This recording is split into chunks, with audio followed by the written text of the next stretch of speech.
You done?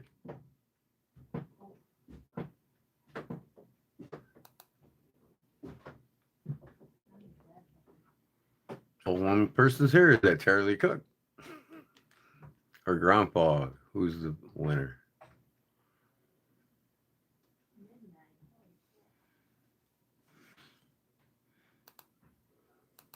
Yeah. Hello. Say something. I see you're here. Say something. 3 people. Is it Charlie Cook or Grandpa? I see you're here. Oh, man. Man, I wore the shirt last night. What am I doing wearing it again? Oh, well.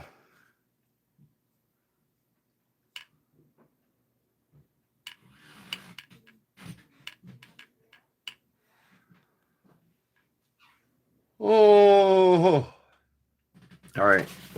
Let me know if you want to talk. Talking knives tonight, by the way. If you would like to discuss knives.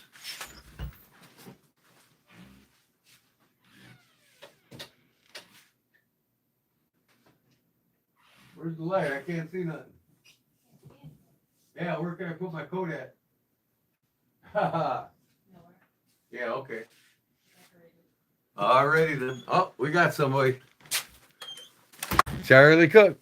I said, is it going to be Charlie Cook or is it going to be Grandpa first? What's up, brother?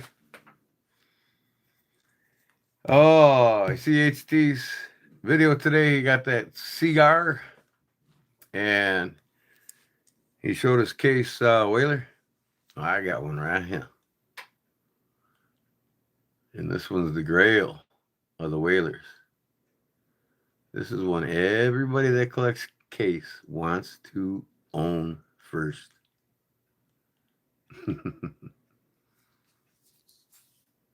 All good? Cool. See the whale on that blade? I'm going to turn this camera around. Hold on. Boom. Boom. Okay.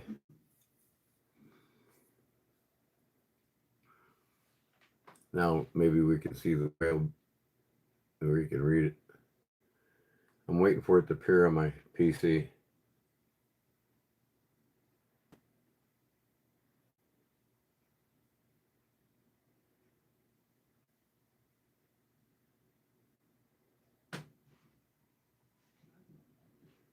A Dixie Special. Well, what makes this the Grail is there is no case on the handle. All right. These are very hard to find. Most of them got the case on the handle. Right? And this is a 1970. It's a 10 dot. So this is like the rarest of them. Solid oak handle. No case on the handle at all. 10 dot. It's the 1199 SHR. I don't know if you can see that or not.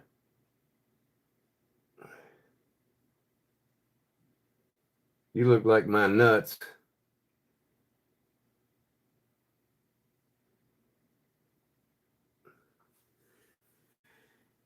Today's the day I quit smoking, Charlie.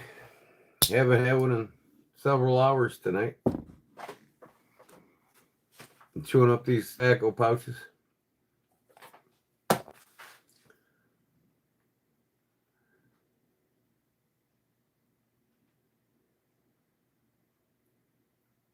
I've got 2. One is the Dixie Special. Well, that's cool. I like to see it. Put it in the video, Charlie. The Dixie Special.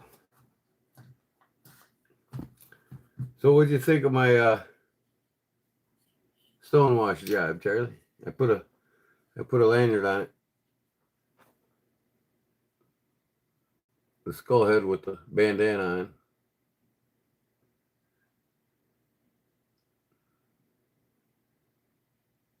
But yeah, stonewash the blade, stonewash the. You can see the video on it. I think you did see the video on it. I think you commented on it.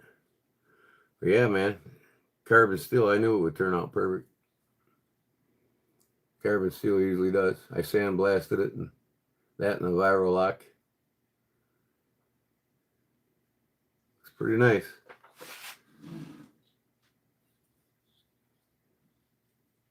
It's an 80. I believe 1980. I believe it's a 1980. I don't think they made it in 70. They actually made these similar knives, but not this one in 80 or 70. Oh my God, I just dropped it. Come on, man. Oh. Well, there goes its value right there. Let's see what the hell I did to it. I just scratched the side. I can sand that out. Nah, I can buff it. All right. Just hoping I didn't drop it and chip the wood or anything. But yeah, this is a 1980 10 dot. I think that's the first year they ran them without putting case on the sides.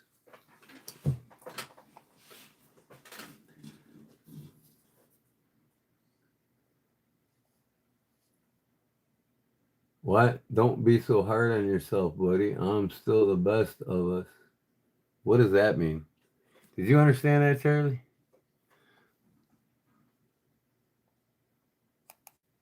I'm just going to get rid of people. I ain't got no mods here. I'm going to have to make you a mod, Charlie. You a mod? Yeah, you're a mod now, Charlie. Let me see. Add as moderator. Okay. Save. You're a moderator now, Charlie. You get rid of the idiot questions. Have you seen it? It's spicy. Oh, yeah. I love it, man. I got rid of that, that T end, Just a nice curve now. And it fits in that palm perfectly.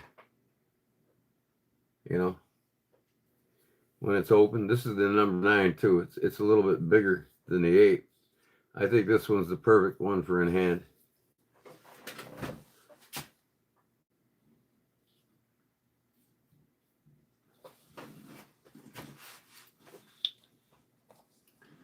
I don't know how to do that. What's that? To do what I did? Just watch my video, buddy. It's not hard. I mean, you don't have to have a sandblaster. You can still etch it and stonewash it. I just think that the sandblasting gives it a really nice finish.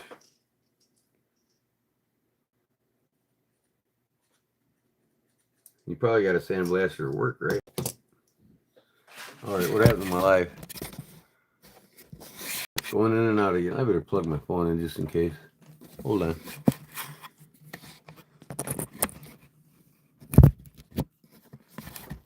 There we go. Okay. I don't know how to do that. All you got to do is click on them 3 dots to the right, Charlie. See the 3 dots? When you aim over to the right, 3 dots will appear. When them 3 dots appear, click on the dots, and the options on the bottom will say remove as or hide user from this channel, put user in timeout. All the different options will appear. You can time people out for 5 minutes, 10 minutes, 15 minutes, hour, 24 hours, or just remove them from channel. I think only the managing mods can do that though. What's up there, brown sugar? It's easy. Yeah, just click on the 3 dots on the right, Charlie.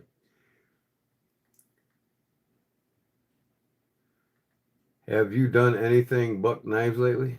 I'm currently working on a buck 110.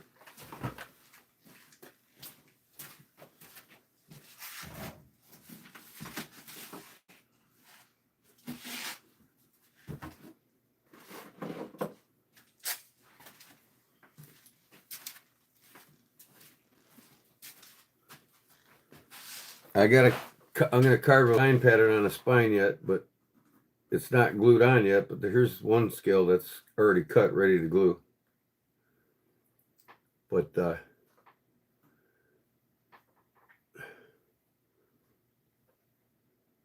Stag. I'm doing a Stag handle. This is from a deer antler. This is actually from a.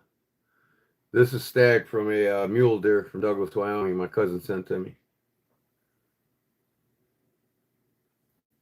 And then I fluted the bolsters and pinched them.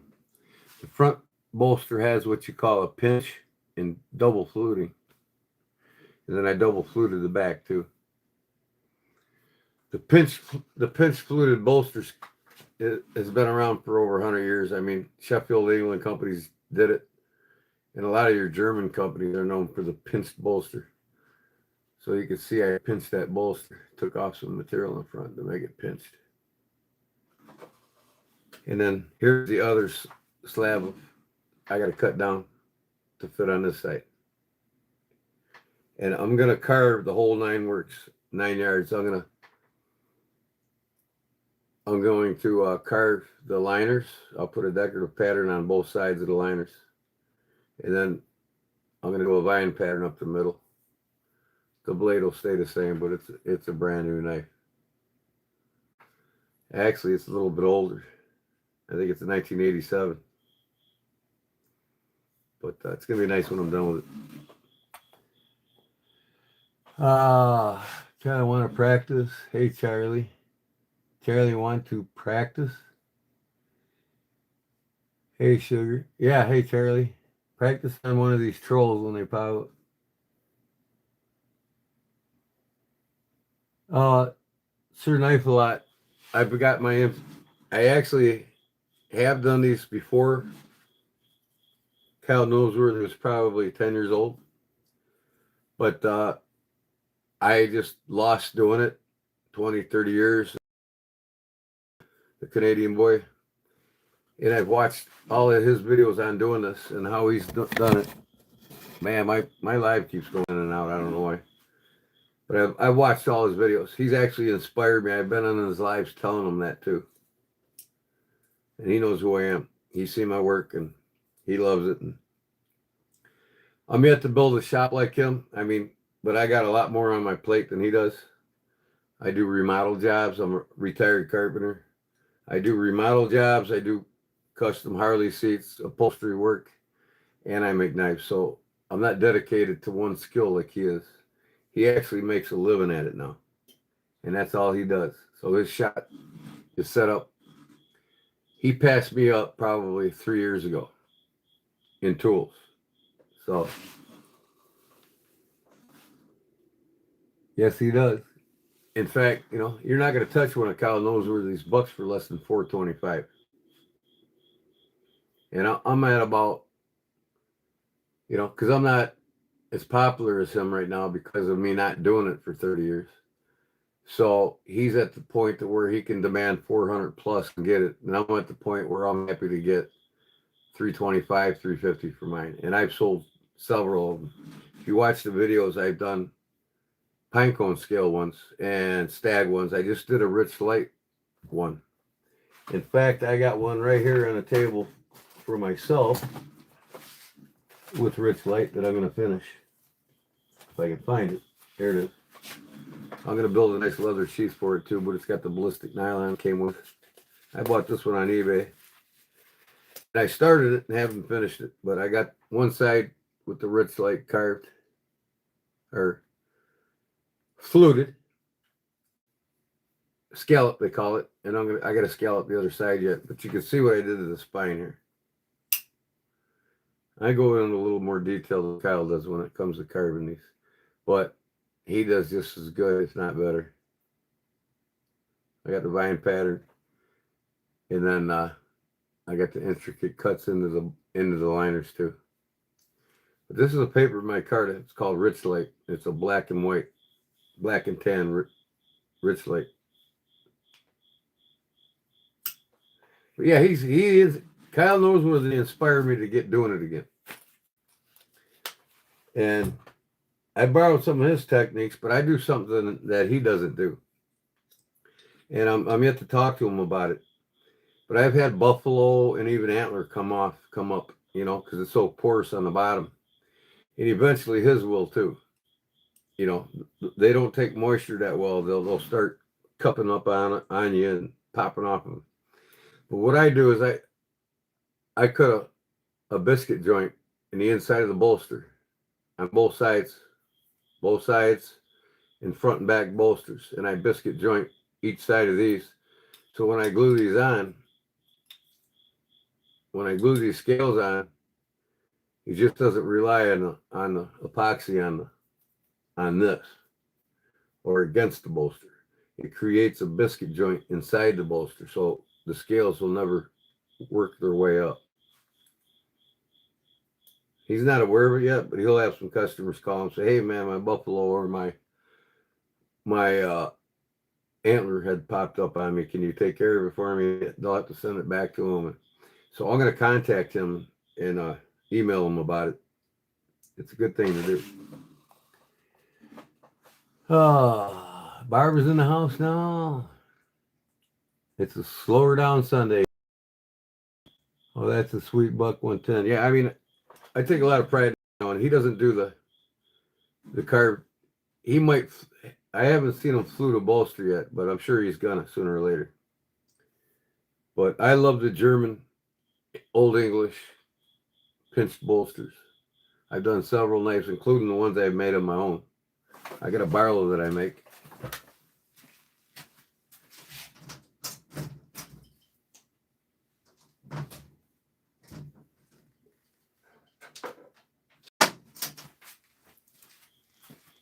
See, this is an old Sheffield England, a Richards Sheffield England pocket knife here.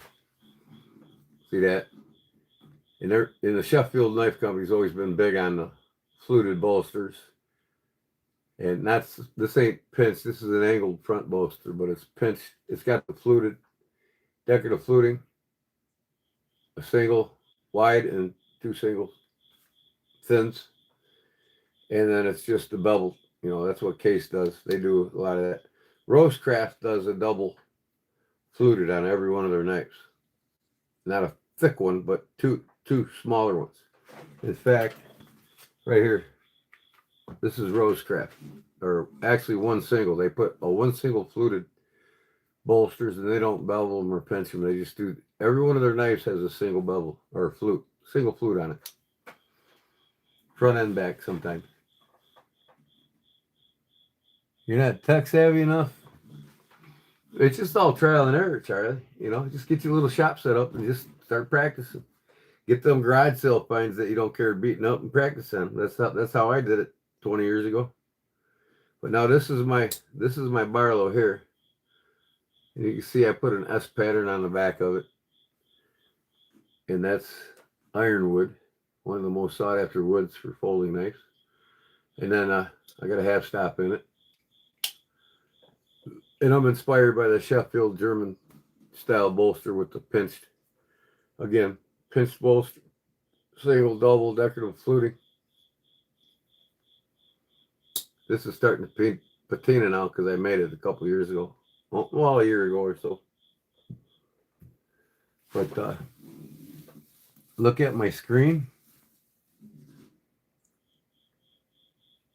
Oh, and by the way, Bradford, I'm sending you out tomorrow. Both of your ADC Hanks will be on their way. I'll give you a confirmation when they leave tomorrow. Be around noon. Showing Charlie. Hello,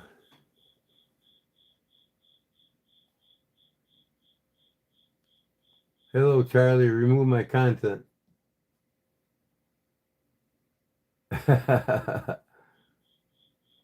Brown Sugar did.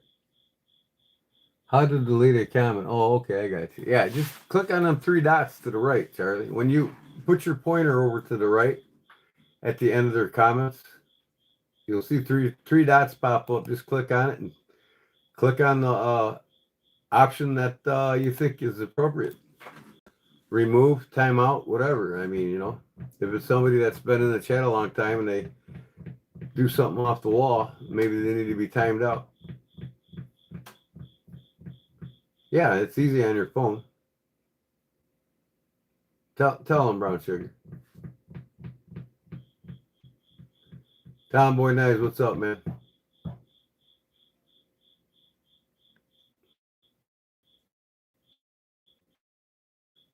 person's name. Okay, yeah, the phone you got. You can. All right, there I go out again.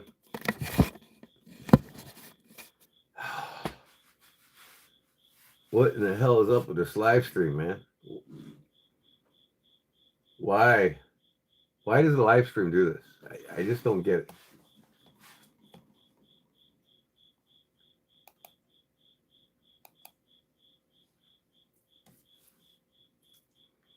Is everybody else having these problems with this? I noticed a lot of lives I've been watching lately. There's been a blackout. Well, here's what I did today. Brown Sugar, you're the only one, and that other fellow, three people ordered on my Shopify. Shopify is giving me all this bullshit, like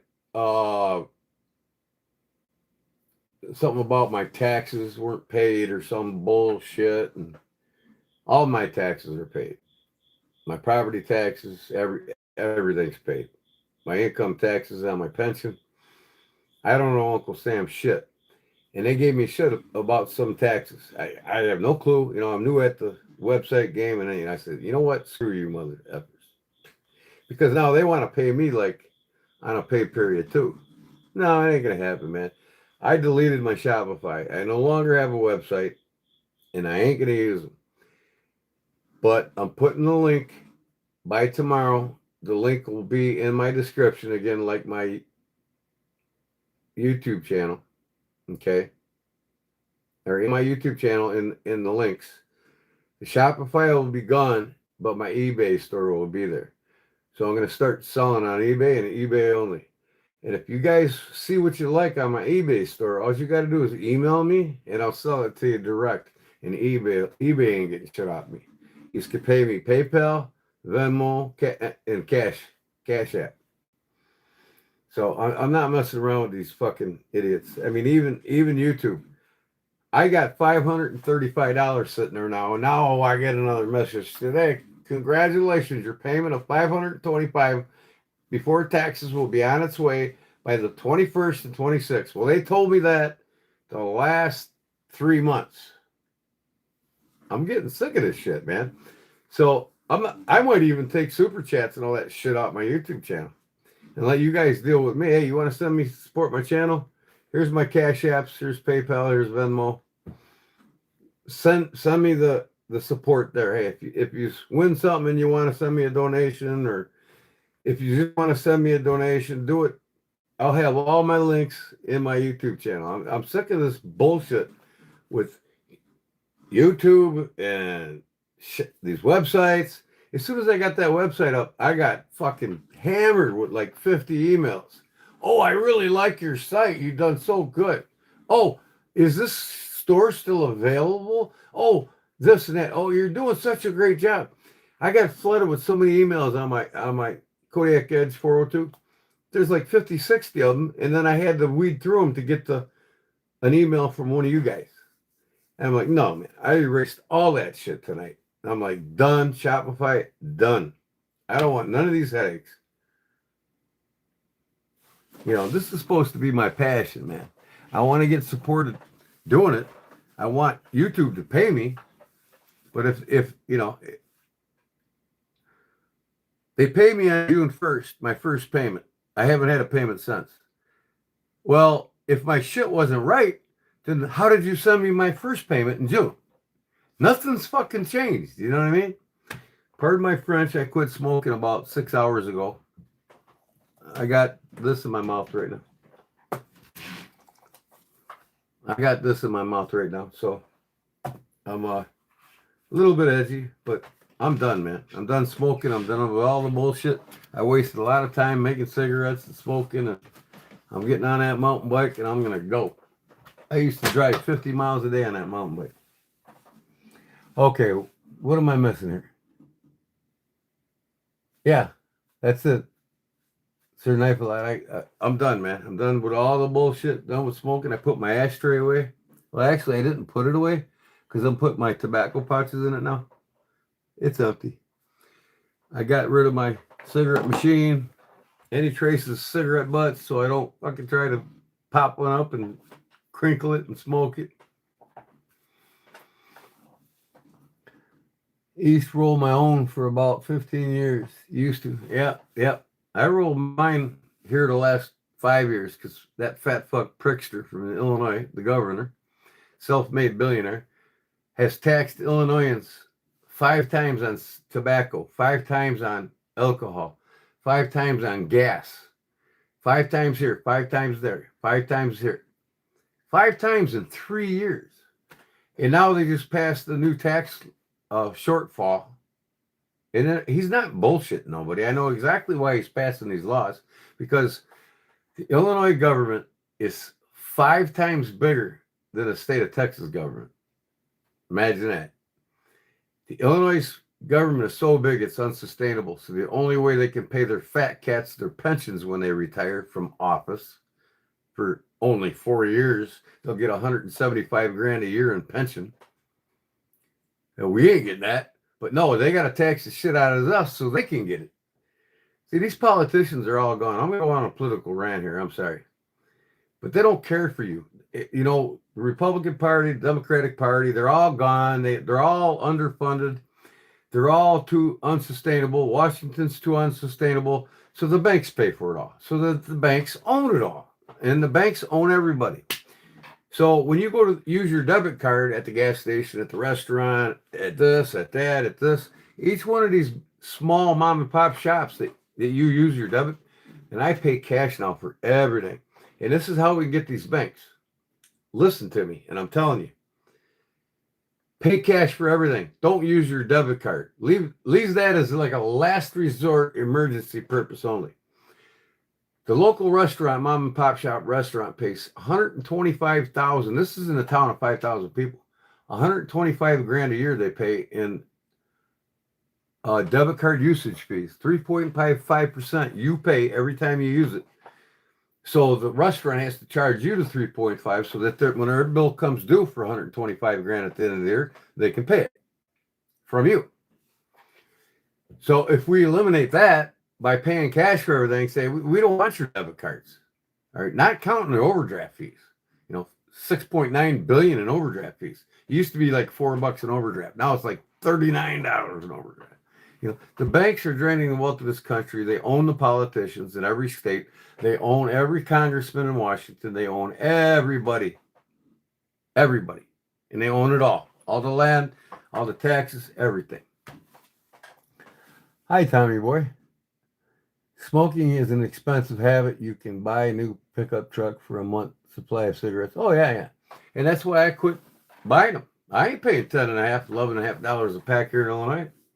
Hey, Prickster. You know what I mean? It's like I was rolling 200 cigarettes for $14.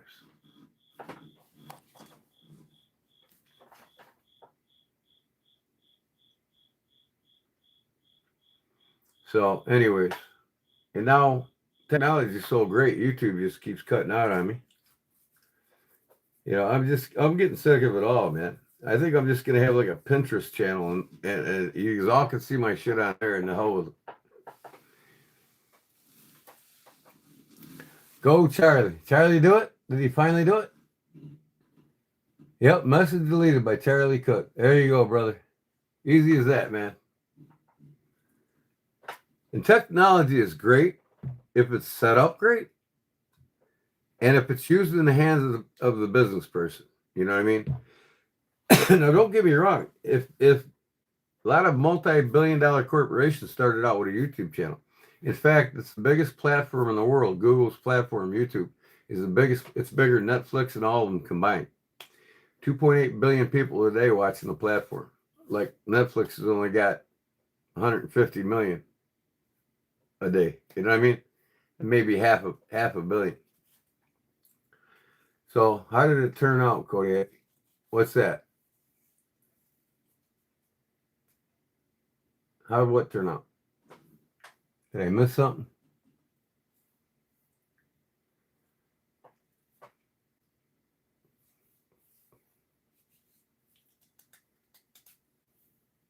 Charlie, if they keep coming back, then timeouts. Yeah. I remove them from the channel. I think only managing mods can remove people, though.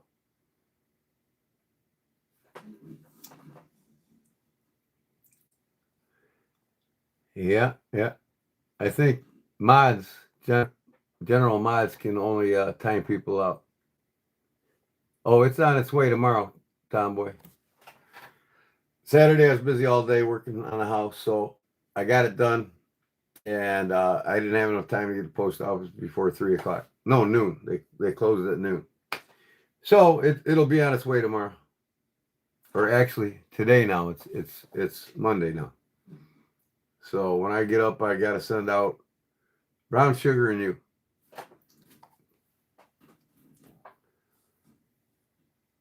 He was asking you about your bracelet. Yeah, I got it.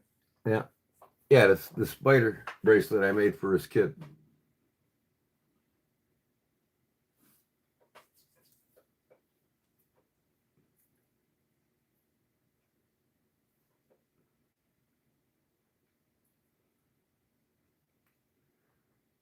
Okay, sir, knife a lot. Thanks for coming in, brother. I appreciate it. Sorry about the rants. Yeah, I'm a little edgy. Smoking, non-smoking will do that to you. But I got to do it, man. I'm sticking with my guns this time.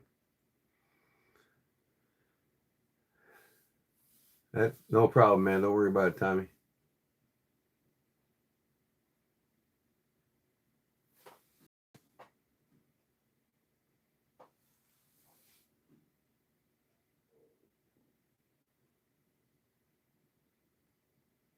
No, they're not getting the best of me. Nope, it ain't gonna happen.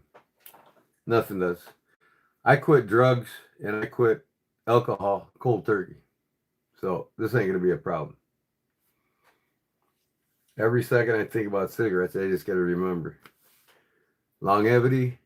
I've got a healthy diet. I eat better than anybody in this live chat. I just gotta. In fact, I gotta go outside.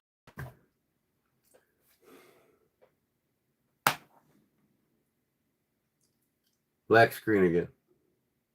I gotta go outside and get the diet pop that I'm gonna be quitting here too soon. But the diet pop doesn't affect me like cigarettes. I know how to clean my liver, and I do it 2-3 times a week. So my liver is perfectly normal, and they're sucrose from artificial sweeteners gives you fatty liver, just like sucrose from the carbohydrates in beer and alcohol. That's why people get fatty liver and liver disease. But I've got a natural drink that I drink 3 times a week that cleans my liver and gets all that shit out that your liver cannot. So I can drink all the diet pops I want and it doesn't affect me.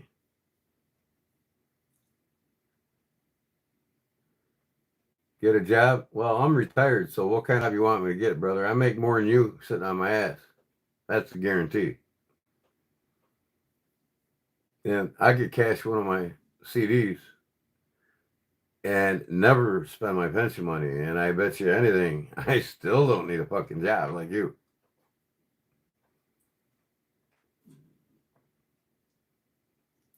Detox your liver with lemon water, not just regular lemon, because there ain't enough flavonoids in the lemon itself. You got to cut it in half, and I even grate the peel. The peel's got 10 times the flavonoids and all the minerals that'll clean your liver in it. So I peel the lemon peel into the water and cut it in half and throw it in there. 2 cups of water, a whole lemon, cut in half and peeled slightly, and boil it. Let it cool off. Put a little teaspoon of honey in it just for a little kick of flavor. And I'll also put turmeric in it. And sometimes grated ginger. It's kind of like a ginger tea combination. And when I make ginger tea, that also detoxifies your liver. And I drink that. I got a pitcher of lemon tea that I make once a week. And I'll drink that like every other day. And in 3 days it's gone, I'll make more. And in between, I drink the lemon water that I make straight up. So I'm doing the double whammy. All is like pills. What's this guy talking about? Red Cross, all is like pills. What are you talking about, Nakota? Mike F. I gotta get a couple cap and ball revolvers fixed. Would a typical gun shop be able to fix these up? Not really. Not unless the gun shops are certified registered gunsmiths that handle and have worked with it. You got to talk to the gun shops around you. Best thing to do is go to a gun swap meet or a gun show and talk to all the vendors there. A lot of them will be able to answer that question for you. Who is local? Who can do it?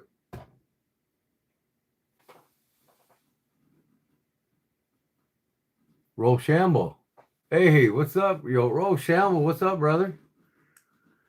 I don't have the fancy whistles and buttons to push like you, but somebody gives me a super chat. If they give me a $2, they only get the weenie wheel, the weenie mobile. And if they give me where is it? My bike horn.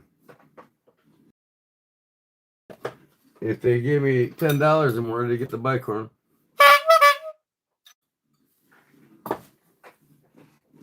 And if they give me $20 or more, they get to hear me cough.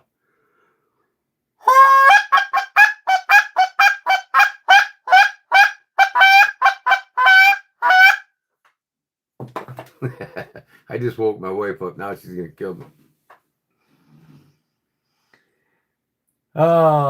Sound effects are overrated anyways. Yeah. So anyways, I was showing this. I got the Grail of the Whalers. This is a 10 dot, 1980. Case didn't make them with anything on the handle. Okay. They only made them with the solid oak wood for the 10 dot. And this is a whaler used by sailors cutting rope. It's got the whale on the blade. Case whaler. This is one of many highly collectible cases that I got that I am not parting with. And then I decided to buy some more rose crafts. I mean, I absolutely love them. I mean, you know what? Jack Wolf knives, the $300+ other than the fact you're paying for super metals, super powder steels by Crucible and all them companies that make them, they're built in the same exact factory, same exact company in China, in the same tools, other than they're set up for the powder metals for the powder metal blades. And in reality, when these companies buy the material to make blades, they buy the material in bulk rates. And it literally only costs them to make 12 blades out of one blank. Since they buy it in bulk, they get each blank for about $5 of carbon steel or even stainless steel, between $5 and $10. Magna Cut blank, they pay $25 and they can get a dozen knives out of it. $25. Okay. Other than the fact that they're set up with the proper tools to handle the powder steels, which is a lot tougher. So these here at $40-50 are every bit of a knife of a Jack Wolf. It just, you got to be that knife geek that wants to get them powder metals or have them in your collection. I used to be a powder metal knife collector, and I got rid of all my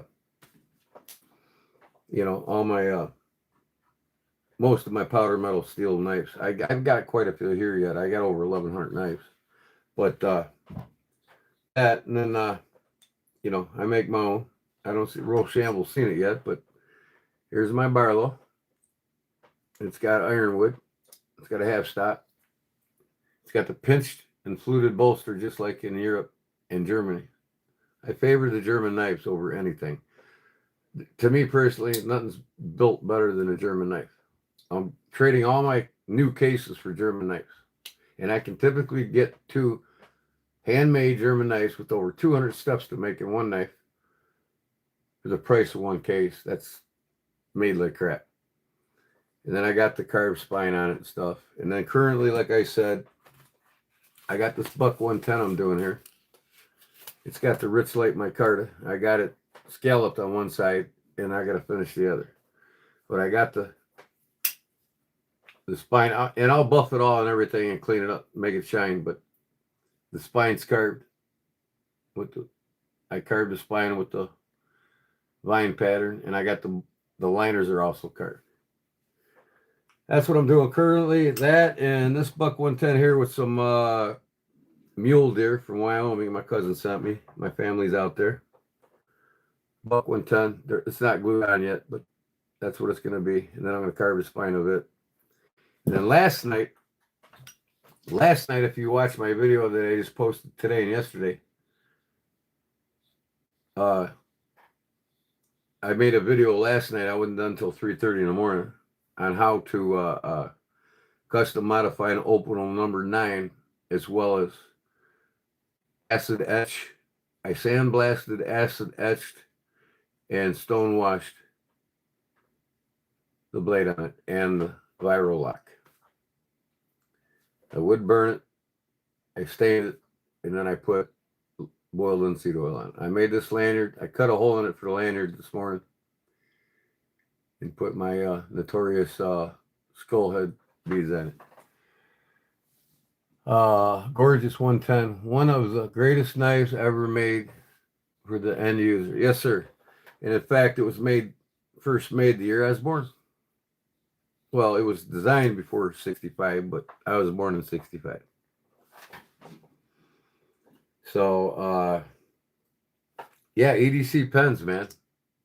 $20. Aluminum graded, or aircraft grade aluminum. It's got the glass breaker. And $20 by Uzi.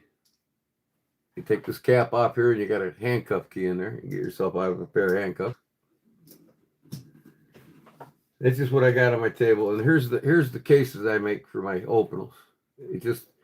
I clip this on my belt loop and I put my opal on it and it goes right into my pocket. Let me get it in here, right? So it's always ready to grab.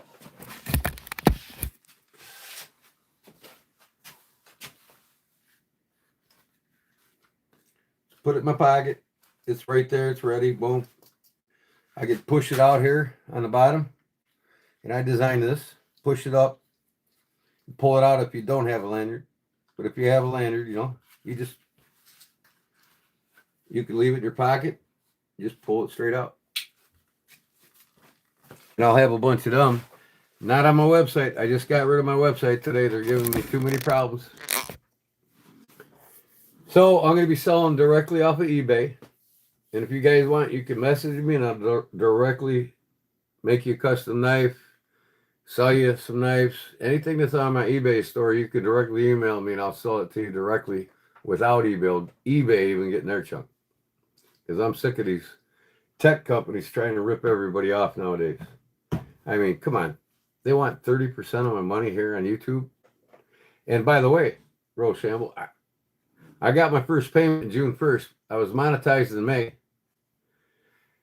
You know, I got 3,600, almost 3,500 almost subscribers now. And that's only 15 months of work. So I got a payment June 1st for $136. And I haven't gotten a payment in the last 3 months. They're saying I got to finish some of my paperwork. Well, how did you send me a payment, my first payment in June, if everything wasn't good? And now I'm going back and forth with them. Congratulations, your next payment for July will be 21st, 26th. And then the next month, same thing. I emailed them, say, hey, I want my money. Congratulations, your next payment will be August 21st, 26th. And now I got another email today saying, congratulations, your next payment is going to be the 21st, 26th of this month. I'm about ready to hang my head up here. Oh, so what happened to my tracking number, my giveaway knife, Fed Harrison? I have it right here. I actually found it. It was laying on the floor.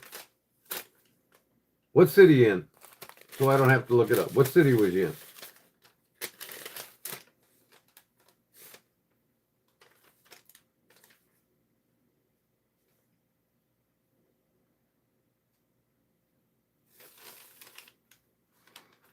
Is it Fargo, North Dakota? Is it Beaver Falls? Is it Viola, Wisconsin? Georgia? Okay, let me see here. I got Pontiac, Illinois. Oh, you're on this one here. Marietta, Georgia. Weight 0 pounds, 4.10 ounces. Tracking number 9500-115-9958-5275. Tell you what, I couldn't find your email, so email me to KodiakEdge402 @gmail.com. KodiakEdge402. And I have it right here. I will email you that tracking number so you can have it. And it says estimated time of delivery Monday 10/6. So you're going to get it tomorrow anyways.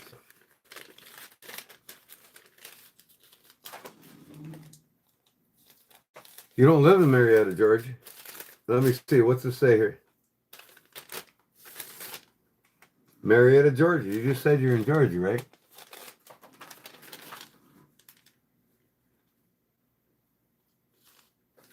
You're on one of these. Wayla, Wisconsin, Beaver Falls, Pennsylvania, Fargo, North Dakota, Florence, Alabama, Lexington, Kentucky, Pontiac, Illinois. And then this one, I believe, was yours. Marietta, Georgia. Is your zip code? Email me. We'll talk about it in an email. Okay? Because I can go back to the post office to see what's up. Just email me, and I'll talk to you tomorrow about it. Anyways, I got a bounce. Just wanted to drop by and Spartan kick the like button. Keep fighting the good fight. Yeah, I am, Rochambeau. I mean, you know, a couple of people told me, Rochambeau, and thank you. I appreciate you stopping in, man. That means a lot to me, man. I enjoy coming to your shows all the time, and I haven't in the last week or so. Well, I was there once, a couple weeks. I didn't get to this one. I missed it.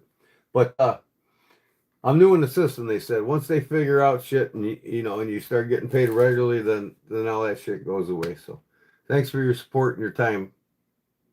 I'll see you on your next one, Rochambeau. Thanks, brother. God bless you and peace. Anyways, yeah, just Fed, just email me.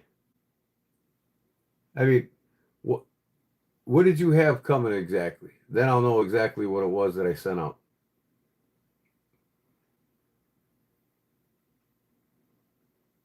I'll look at my book here. Side jobs, job cost estimators, FOW efficient stats, job estimates, Google account info, side jobs, and building my YouTube channel, activity records and perks for YouTube.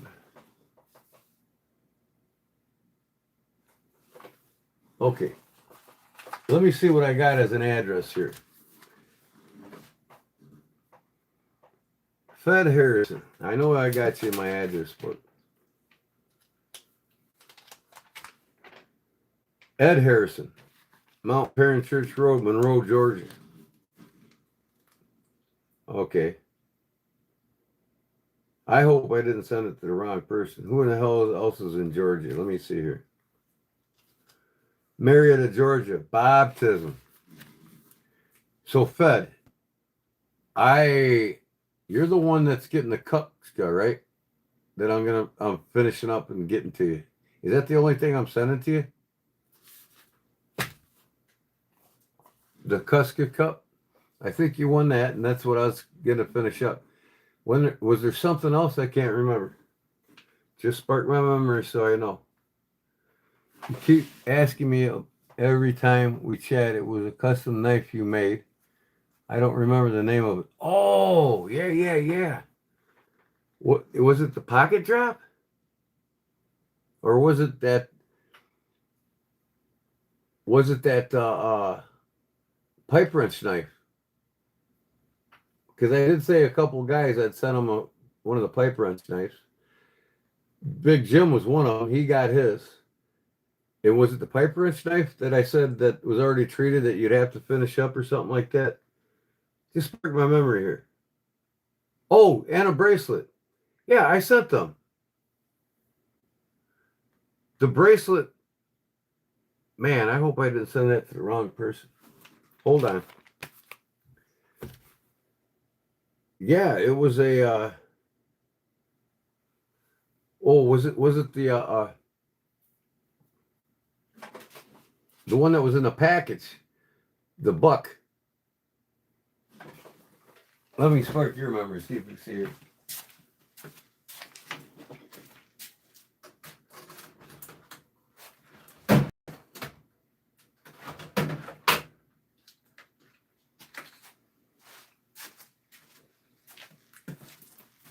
I know I sent it to you. I know you got it. Let me see here. Was there 2 Jordans on here or something? Card account approval. Was it this? Didn't you win this one here? The little Bantam? Because the pin was broke in it, so I went out and bought a full-size Bantam. This is the medium, so I bought the bigger one than this. And I sent it to the guy. And then, was it with a sheath? With a sheath. I'm going to have to go back and look at the video. And I'll tell you what, I'll find out exactly which one it is. Do you remember what live it was? It was before my big giveaway, right? I'll go through them all until I find it. But, you know what? I hate this shit. That's why I'm writing everything down now. I've got everything I've done for the last 3 weeks in here. And I'm writing down everything. What's going out. What's won. I was thinking it was the case. A case knife? What color is the sheath? It was a fixed blade. Okay, so it was the sow buster that I make, the pocket drop sow buster. Was it this one here?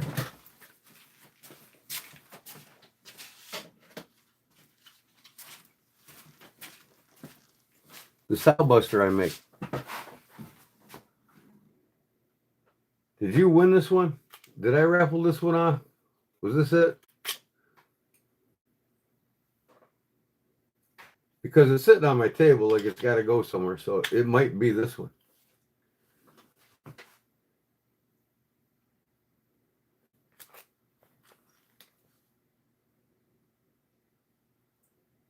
Yes, it was about a week before the big giveaway. Okay, I'm going to go back and look at that.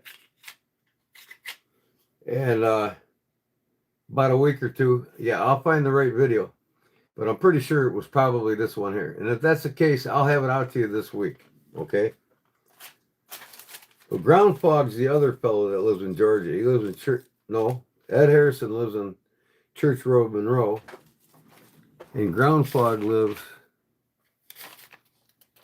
But like I say, I got everything wrote down now for the last 3 weeks. I'm not going to forget anymore.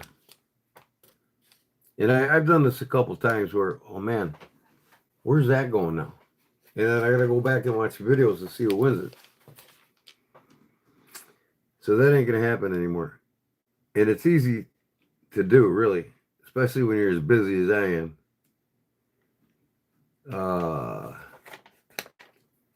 Where's Ground Fog at here? So yeah, you were on Church Road, Monroe. And Ground Fog...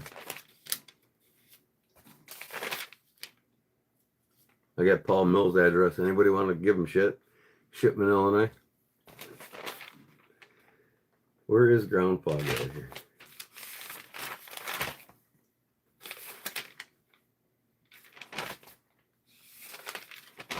And I write everybody's addresses down now, so I got a reference on that. Sean David, Rat King, Cliff Brott, Alaska.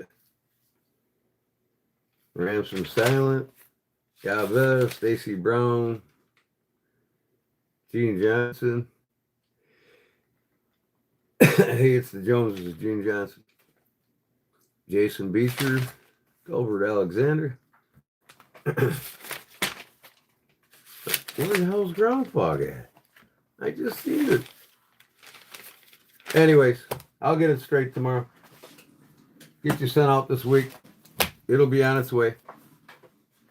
I'll get this thing, get the ulti clip put back on it and send it to you. I'm pretty sure that's what it was. Okay? Now, in the near future, I've got the new ones coming out, and you're going to be able to put your own scales on it. This one you won't be able to because it's got bigger holes in it. The new one's got the smaller hole here and here, so you can interchange the blades, but you'll be able to use the same sheath on the new knives that I sell. So if you want to help support me, you can buy a new one that you can interchange scales on it after you get that one. Todd Carr. What up, Todd? See if I got a note in here. Velvet Rams silent. Racking wins, burnt relic knives. Okay, this was the big giveaway.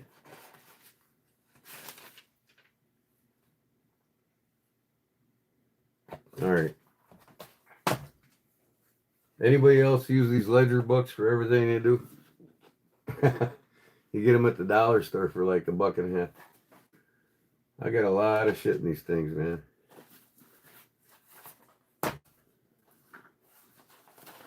Sometimes they confuse me.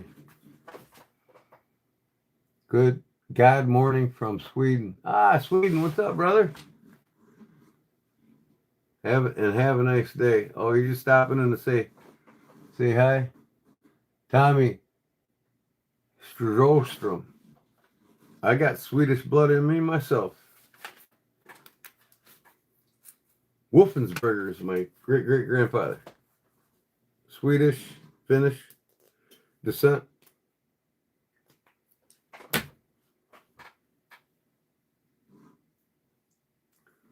Oh, those books are fire. Those books are fire. Don't spend your last $2 now tonight, skateboarding. What is your name, by the way? Skateboard. You probably told me once already.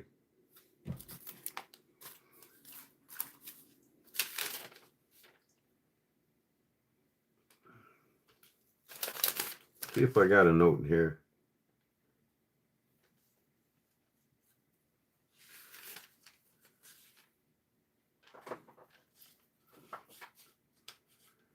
Oh, Billy John Adams waiting for his dragon slip. Okay, make a jack. Hey.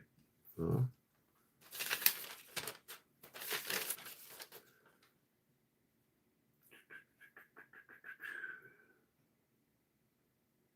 Finished Brown Sugar's wrench knife. Did you get your wrench knife, Brown Sugar?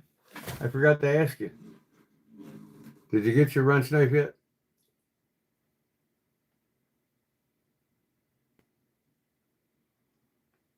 I'm reserved with my name. Oh, okay. That's fine. Just give me an off-the-wall name that I can call you all the time. That's all. Is it Phil? Phil Billy? What is it?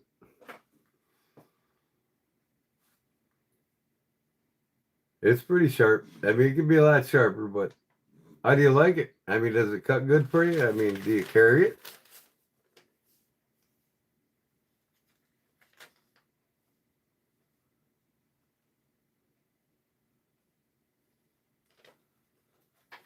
Anybody ever hear of Deejo knives? Deejo. Deejo.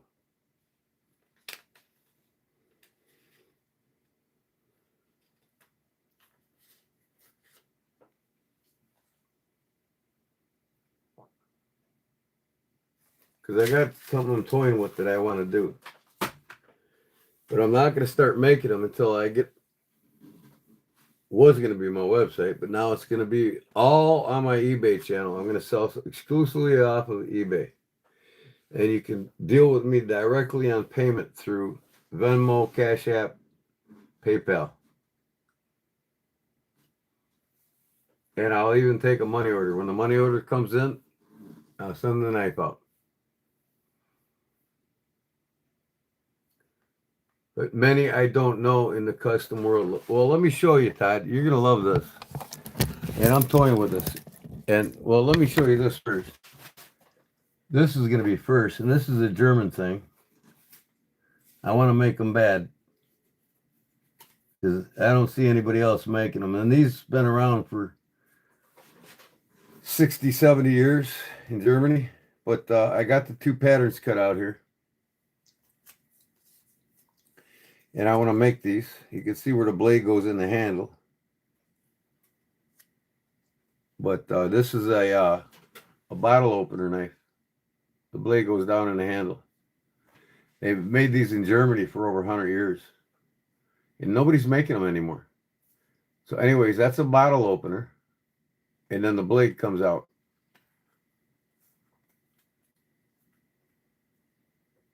And they actually, you can find these on eBay right now.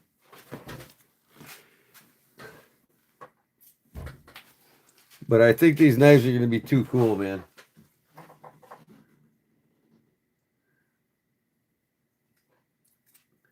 So this is what it'll look like when it's out.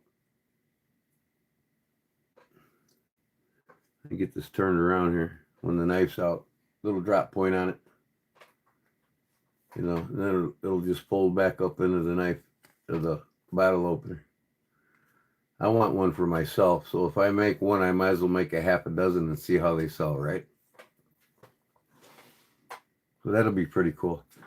Well, now what was I going to show you before that? What the heck was I going to show everybody?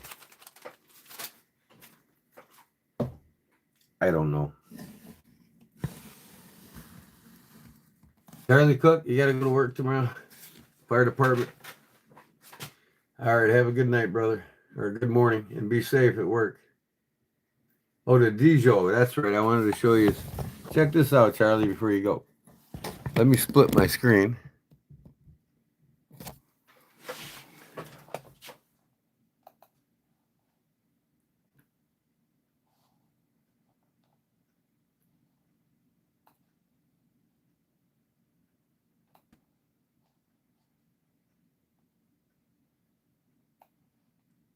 Come on. Really? There we go. All right.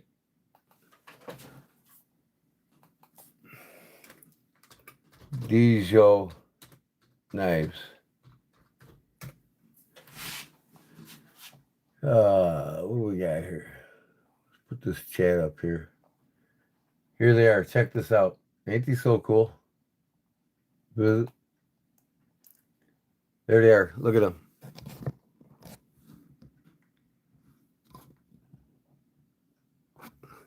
So they're basically a knife that goes in, the blade cutting edge goes in underneath the wooded handle, but it's a skeletal frame knife. It's so badass, man. So I want to make one. I want to make the Dijon knife here. You know. And these, and you know what? These ain't expensive, man. These things only sell for like 50, 60 bucks, I think. Let me see here. Dijon knife, online store, pocket knives, Dijon. Here we go. We'll go to their site. They got all kinds of them, man. Okay, get out of here. I don't spin no wheel. Here you go. Look at the price of these. 105, 105. They're only 80 bucks, 90 bucks, 80 bucks. 80 bucks, 90 bucks. I mean, look at these things, man. They're just so cool as hell. Look at the patterns they got. They got a different pattern on every one of the knives. Now, if I get a laser engraver, I can do that myself. But look at this thing here, like this one here.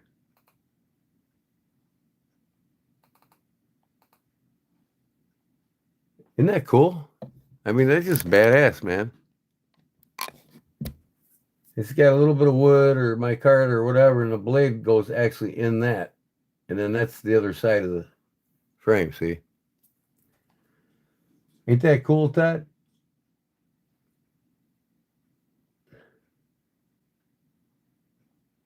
Dijon. Look at the it's I guess you would call it an executive style knife or a gentleman's knife, if you will.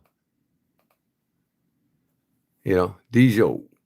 And then they got patterns on every one of the knives, man. I just think they're so cool. I might even start collecting them.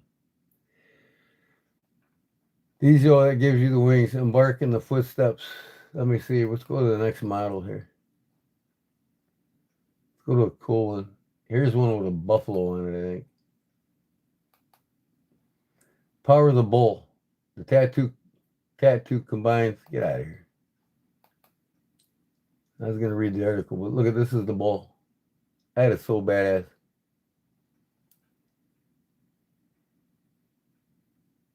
Well, this is more of a gentleman's knife, Tommy, or skate, you know. And you know what? If you love the Italian knives, the Laguiel, I mean, it's no different. You know what I mean? They're more or less a gentleman's knife or a steak knife. You know, something you'd use, super slicey, good for dinner. I mean, knives are tools.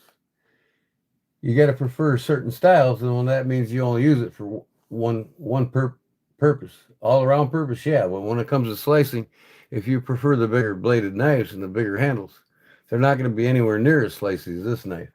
So you're talking something just to cut in general with rope or heavy utility or something like that. That's fine, but you got to have a tool for the right job. And what's better for cutting a steak?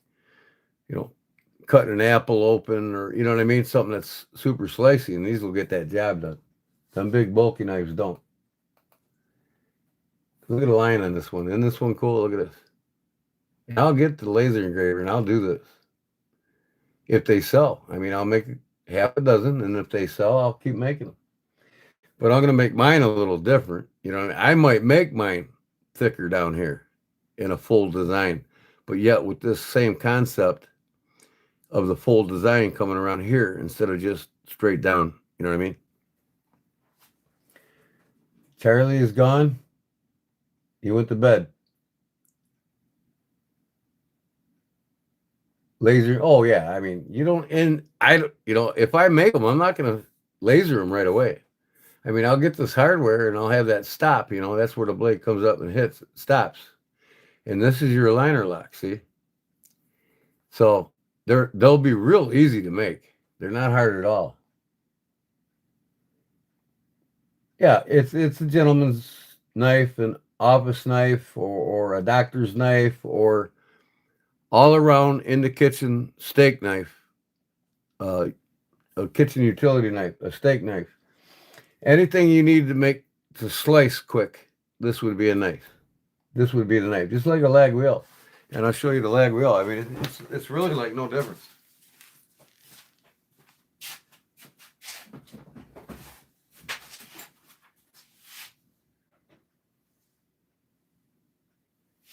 If I can find where I put it.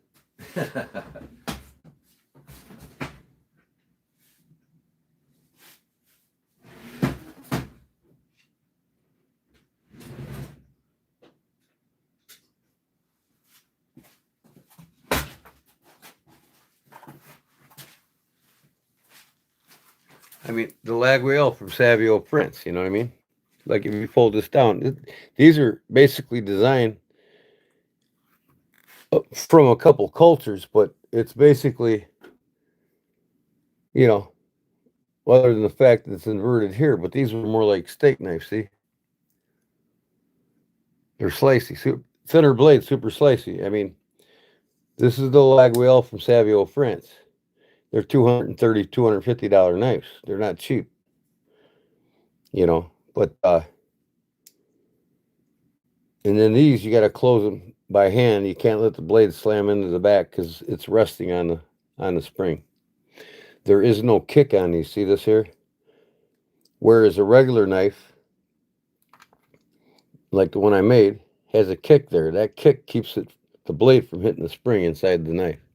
This don't have a kick, so you got to close these gingerly. But it's the same concept.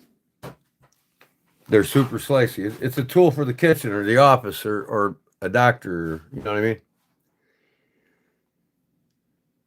Yeah, CRKT makes a lot of different knives, you know, with open frames and skeletal bodies and stuff. CRKT pushes the envelope when it comes to aesthetics and functionality. They really push the envelope on it.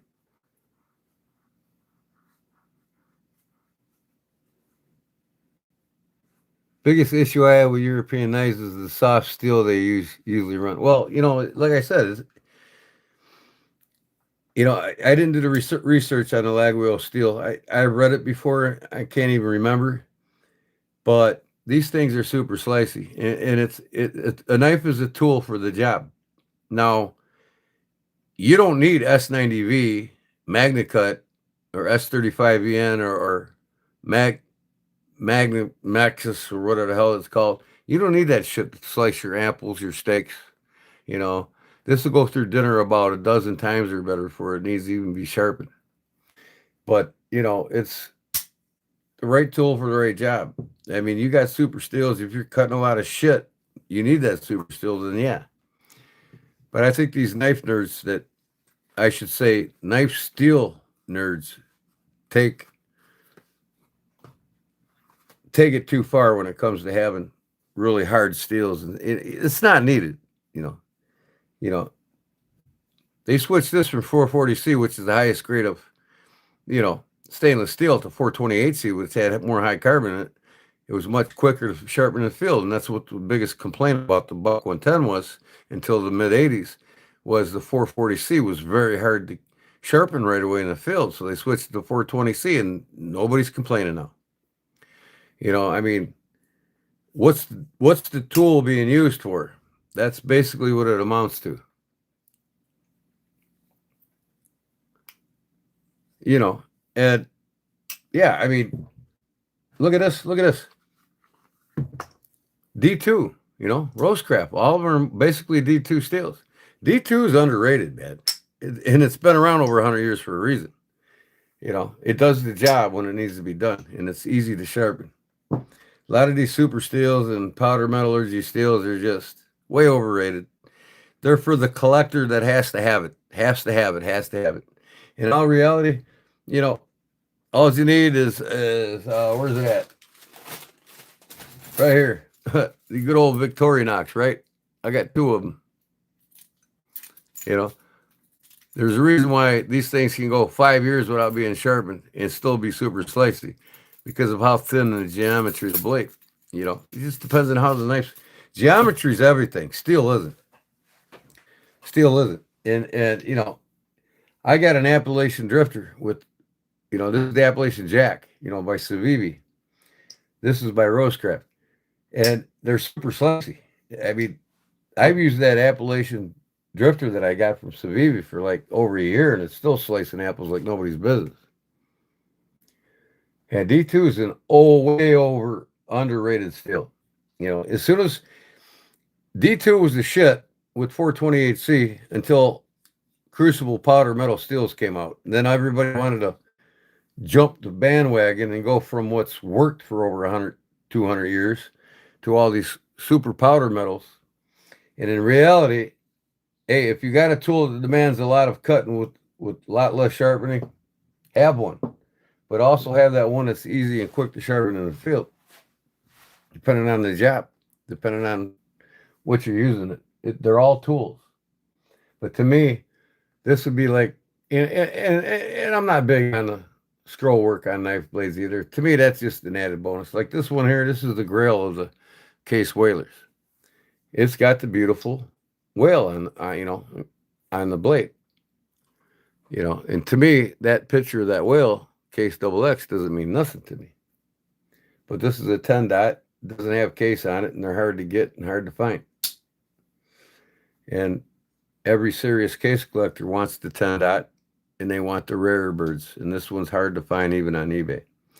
So, that's why I collect them. I collect the traditional knives. I'm dumping off all the newer ones that I don't care for anymore.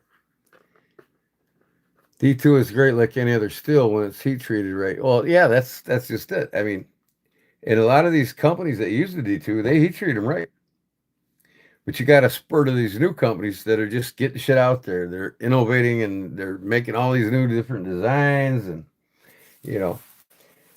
but it's again, you're gonna buy a bad apples no matter what you buy. You'll buy a couple bad apple MagnaCuts. You'll buy a couple bad apple S90Vs. You'll find a company that just is true to their name and their steel. And to me, Powder steels mean absolutely nothing. I probably got a dozen of them out of 100 or 1,100 knives.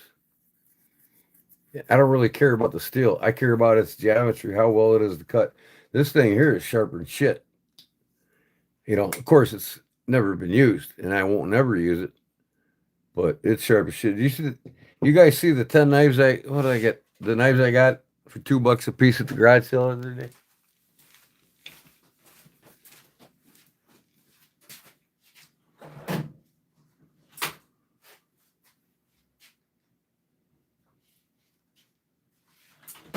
Now, of course, I can't find what I want when I want it.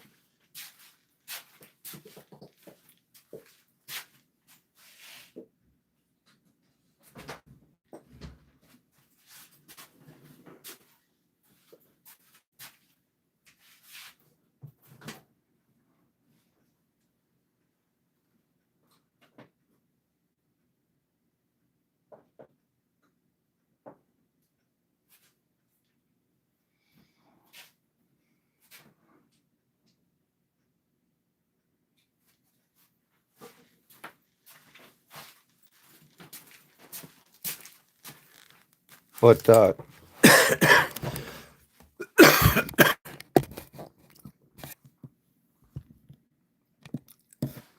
right, well, I can't. Let me see. Where's that one? Do I have it even here?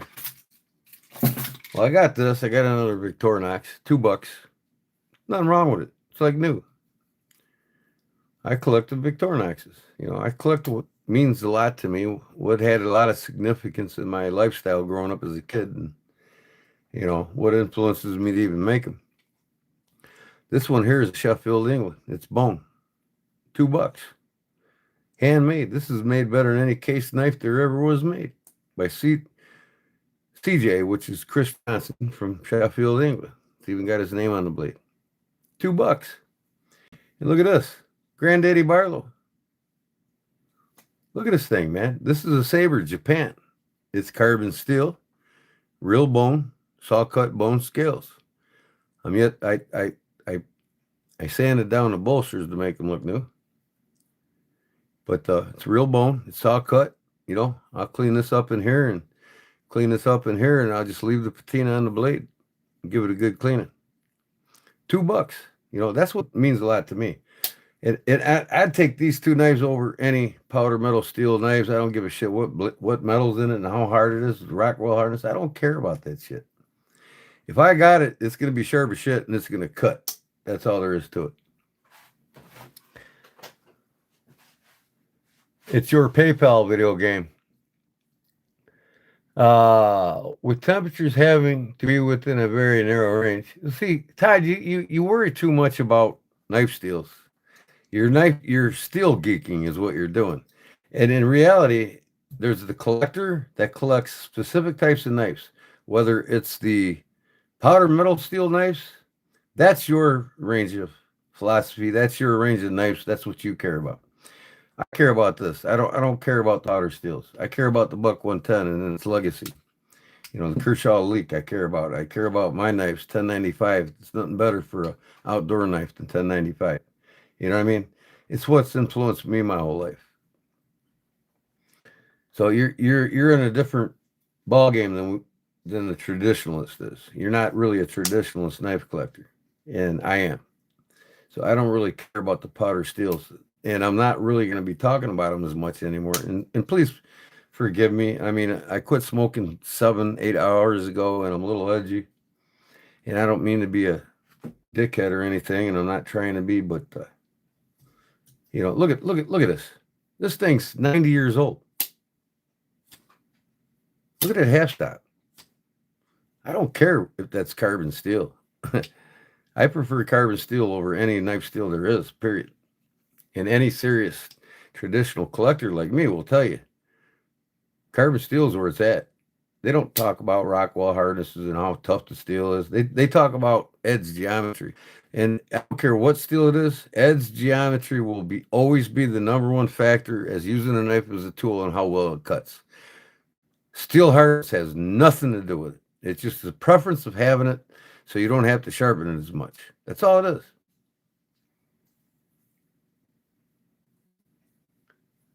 I'm trying, Jason. I'm trying, man. I'm edgy, but you know what? I have no desire to smoke a cigarette right now. I've got these tobacco pouches here. I got 3 different flavors. I think now I'm gonna switch. I got mint, I got apple, and I got cinnamon. Time to switch to some. What did I just have in there? I'm gonna switch to mint. But yeah, I mean, I'm not trying to be a dick. I'm sorry if I to be one. We're up. You know, I'm in a total different ball game of the knife world than a lot of the guys in the knife world. You know, knife community is a big, vast community of different types of collectors, different philosophies of steels, and different philosophies of knives as modern tools. You know, I combine it all. You know, the old school, the new school, and just the ability to use them as tools. Now, I got this one for $2. It's got a bunch of white crap on it. I got to clean it up. But this one here, I totally redid. If you remember, I did a video on it. I put ironwood on it, and I made the liner lock. But this is what I like to collect because it's from Chicago, right? This is where I'm from. So I got another one for $2, same exact knife. Now I'll probably take these scales off and put some. I might put buffalo horn on this one, but I don't care to touch the patina in this blade. And these things are sharp as shit. I mean, this thing probably hasn't been used in 30 years.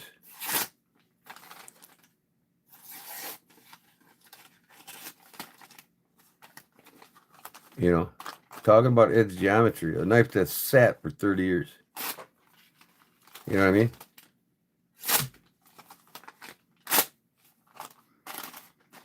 I didn't touch this blade.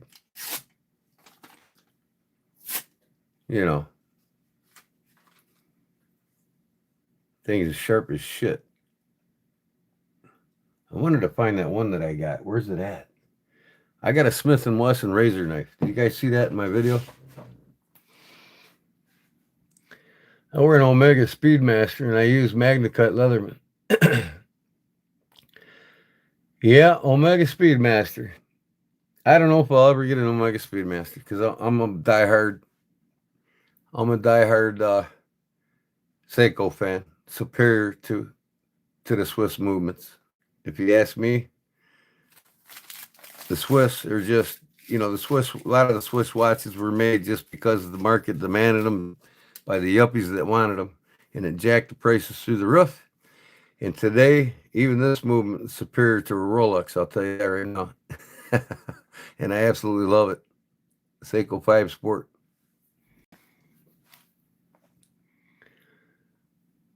MagnaCut Leatherman. So you like all the expensive things. Yeah, I won't buy Leatherman anymore. They went through the roof on their prices. Their modern folders are out of this. I mean, just they went out of reality with their $375 high-tech redneck knives that nobody really wants to buy in the long run. They're losing money. Simple pocket knife will always be fine, you know. So support mom and dad shops. Buy one from a local maker. Here you go, guys. I'd be happy to make you one. And if you want S35 VN or MagnaCut, you're out of luck. It's what you collect, what you like to carry, it's what you guys like, not what I like. I'm just telling you what I like. That's all. I'm talking nonsense about what the Omega Speedmaster you honestly think that the Swiss have better technology and movements than the Japanese? You honestly think that? I want your honest opinion on it now. Hello at Sharon. That's the opinion of OTF. Spring-loaded, out-the-front knives. I have 2 of them out of 1,100 and some knives. I don't care for them. They're just another gizmo catch knife that everybody's got to collect. So I got a couple. I have a couple in my collection. I got a Cobra Tech and I got a novelty one. But to spend $300-400 on something that's just overrated, overpriced, nope, it ain't gonna happen. If I see a Microtech for 25-50 bucks at a garage sale, and one will show. I've bought in many $400 knives for 25-30 bucks garage sales because these people in Chicago got more money than God. They just get rid of things just to get them out of their way. Any improvements to be made on them?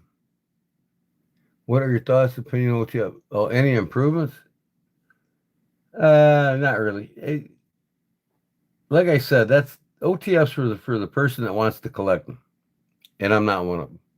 So I'm not an authority on them. I can't tell you good or bad. I like the Cobra Techs and the Viper Techs because they're both made in China. The parts they're assembled in America by a Texas company, and they're just fine with me. The price range is perfect, and when I want an OTF to carry, occasionally I'll grab one of my Cobra Techs. You like you're live, but I gotta move on. Sharon Lynn Taylor. What do you like, Sharon? Or what are you into mostly? Besides, I mean, you're not in the knives.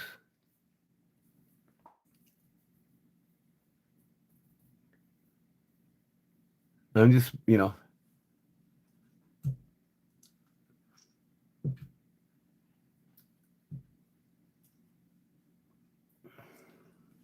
So I gotta, and I get these knives at the garage sale as cheap as I can because they're project knives. So I can make a video out of them. You know what I mean? I'll take this apart now, like this one, and do another video of putting some. I'm thinking about buffalo horn on this, or ram's horn.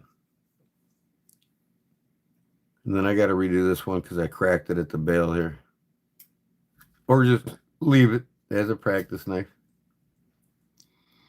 Sometimes these scales can be a little overwhelming when you pin them together.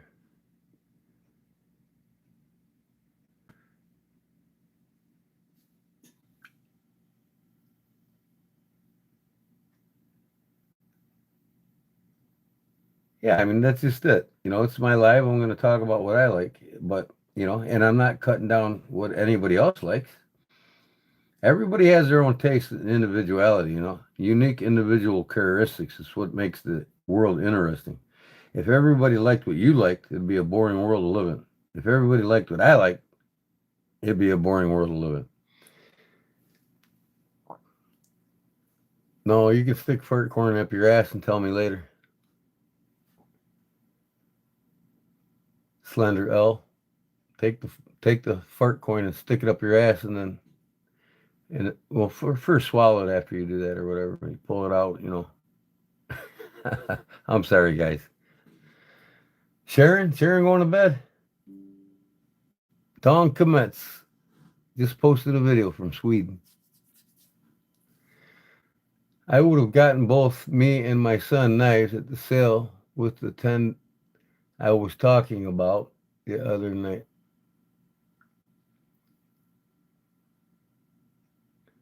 Well, I don't buy them. Well, you talking about the knives I bought for $2 a piece?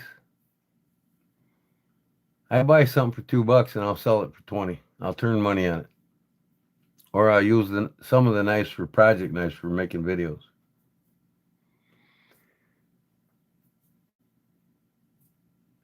I'm a hop off and hang out with my dad and uncle. All right, skateboard. Thanks for coming in, brother. Sharon's going to bed. Sharon, that's brown sugar, right? Sharon Lynn Taylor. Oh, you talking about Sharon Lynn Taylor?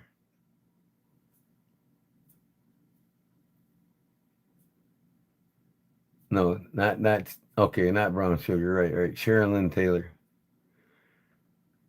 I don't remember, Tommy. If I don't write it down, I don't remember. You got to spark my memory. I got to start taking my Omega. I've been slacking on that lately, and it's affecting me.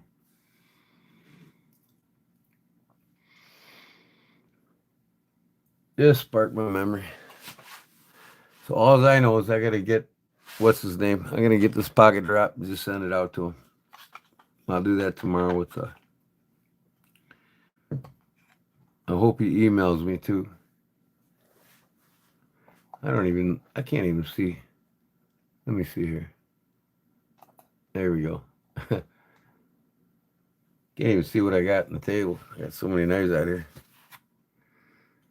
But I need to put some of this away. So yeah, this is my new project here. I'm going to customize another one here soon. I got a couple I customize. I'll bring them out.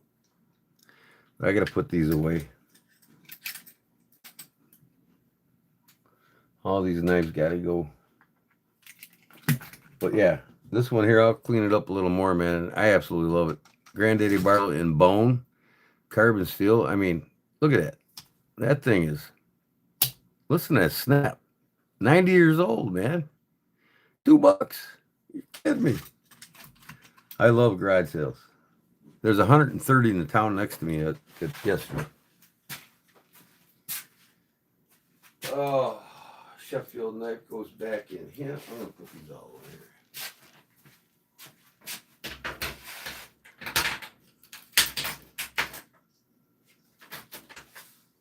I'll put them away tomorrow. Oh, I know what I was going to do. Go out in my car and get my case of pop that I left in the trunk. Where's my key at for it? It's upstairs. No, here it is. Mustang key. Fed Harrison, yeah, that's it. I'm going to get this sent out to Fed Harrison tomorrow.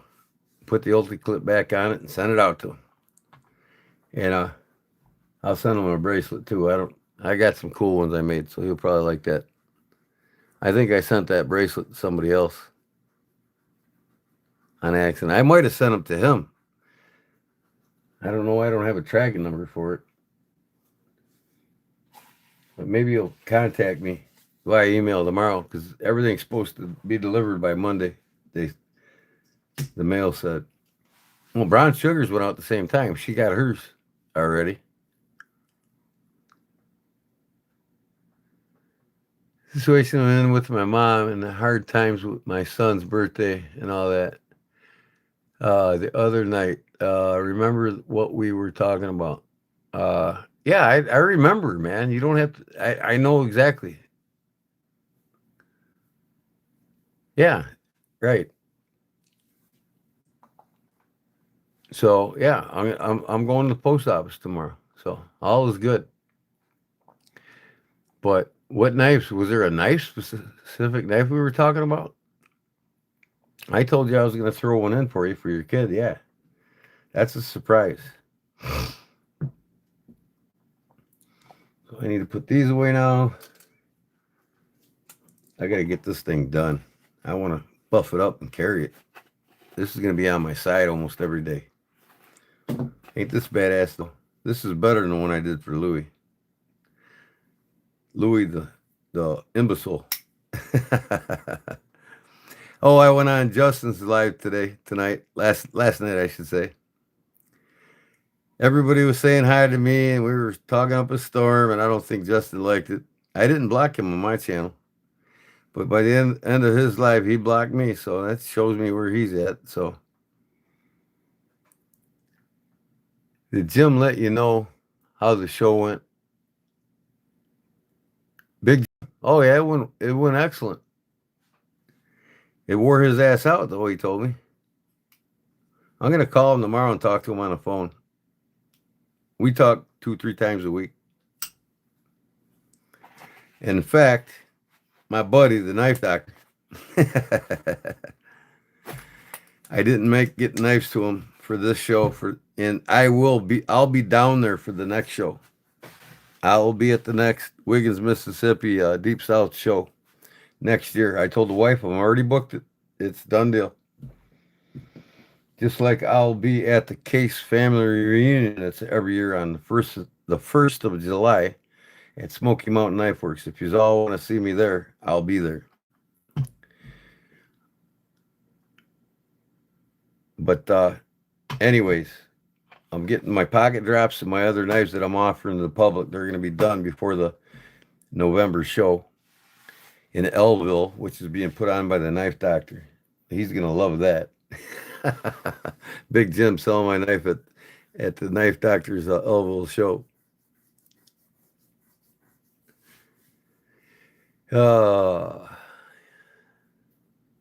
What's a buck 120?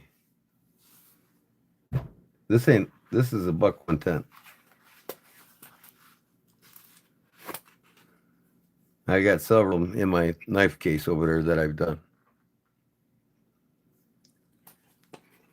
And I've done lots of them for people over the years.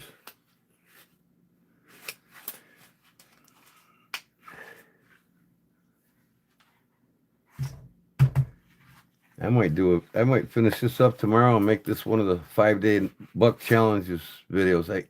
I haven't done the last two knives yet.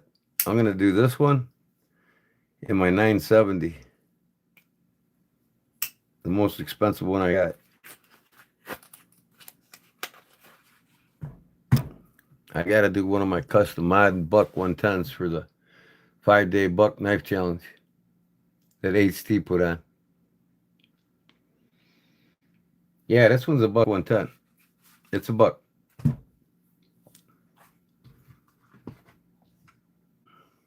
This one's a case, a rare bird.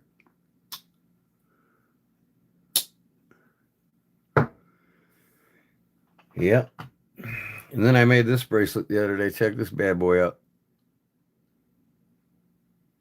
That's the big boy. I just took it off because I've had it on for a whole week. Or since I made it, I put this one on. The smaller one that I made. But yeah, this has got a Indian skull head here. Pretty damn cool. I love it. And this thing here was a pain in the butt, but I got it. It's getting dirty already. Thanks, Jose. Yeah, you can check out my channel and see everything I made and what I'm all about, what I do. And I'm very spontaneous. I'm all over the place when it comes to making things. You never know what I'm going to be making live, and I usually give it away on Wednesdays. But if you two don't pay me, man, I'm going to cut off making things and giving it away because I spent over $300 and some in the last 2 months that eBay failed to pay me. That you all gave me in super chats and super stickers and all that, to give me a little extra to mail things out, which pays for it. And I haven't received it in 4 months now. So the shit's coming out of my pocket and the shit's hitting the fan now. So it's like, I'm going to cut off Monday, Wednesday until eBay starts paying me. Or I'm going to make something, give it away, and the person that wins it's is going to PayPal me or cash at me. But something for free, at least somebody could do is just pay for the shipping, right? What, the buck 110? Yeah, I mean it's I think they're around 8 ounces, 7.9, somewhere around there. They're not like a Benchmade bug out with the high-tech redneck super powder steel, right? Where it's only 2.12 ounces. This thing's a good 7, 8.5 ounces. But you know what? 60 years this thing's been kicking ass on the hunters side, and they still carry them. Oh, my next deer I skin is probably going to be with this, or an old timer. Depends on which one I got. Charade sharp finger. In fact, I'm making 2 more charade sharp fingers right now. Leon Natoyer. Hi, Leon Natoyer. Welcome aboard, bro. This is a cool chunk of antler, ain't it? This is from mule deer. Look how thick that thing is. That's part of the mass. I mean, compared to this knife.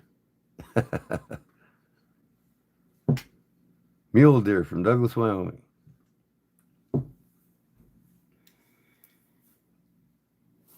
And you can see how thick it was just by looking at that. I put the other side on that buck that I'm doing.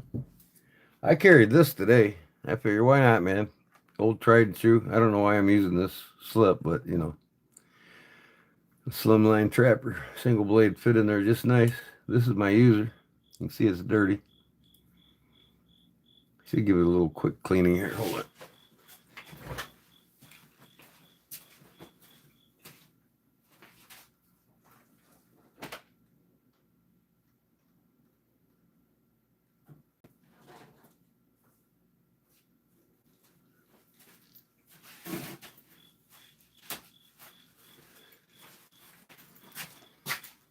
A little tip for you, all how I like to clean my knives to get from using them. I just put some Goju hand cleaner on them. It's got that slight grit on it, and it's an oil-based product, so it cleans them well. It takes all that grub and grime dirt from whatever you cut right off of it. Look at it, it's dirty.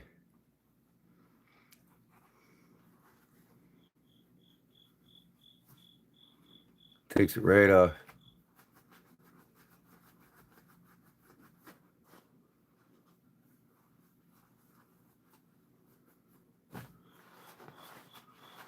Get you some Goju hand cleaner.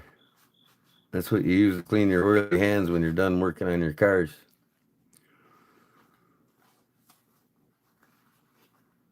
See, the dirt's gone.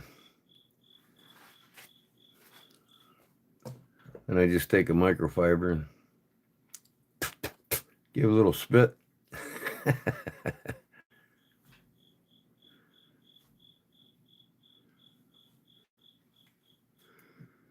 This is the Case Slimline Trapper, single blade.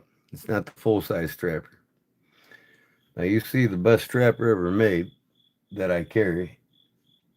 Where did it go? Put it somewhere. It's probably up there. Let me go get it.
Now this one here is a full-size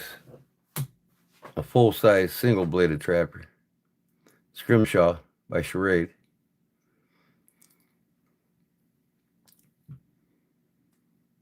The slimline is just thinner, see? It's not as thick. And then here's a Charade full trapper. Here's a K-bar full trapper. So you can see it's much thinner than the full-size trappers. And most trappers are double-bladed, but the slimline is always a single. You got a Charade 3-blade? Yep, I got one over there too.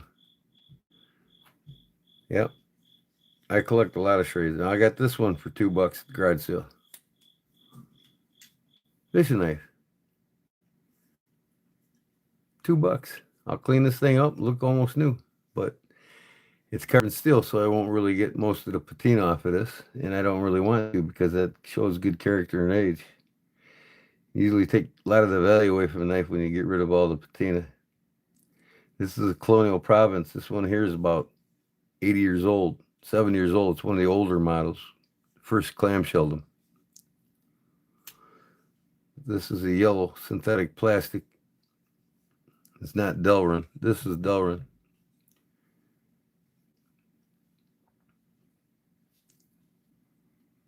$2. And look at, still got a snap. Just got to clean it up. It's got half stops. You know, to me, that's what about buying knives are all about. You know, get good deals on them, keep them, clean them up, or sell them, make a profit on them.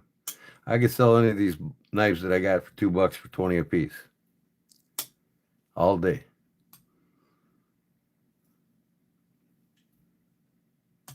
What kind of stroke do you use? I just got a regular stroke. You know, I got all kinds of different strokes that I've made over the years.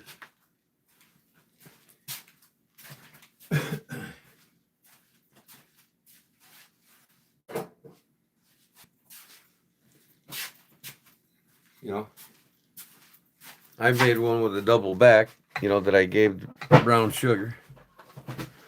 And I've made several of them for myself that I sent her.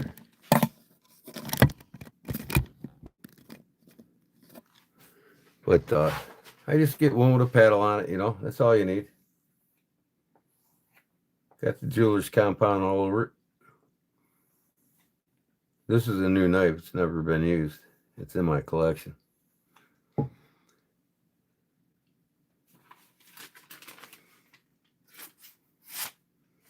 This is real thin paper, so it cuts nicely. This is a spade blade. This is the drop point. Most two common blades on a trapper. Well, you just get you, you know, you don't have to have much.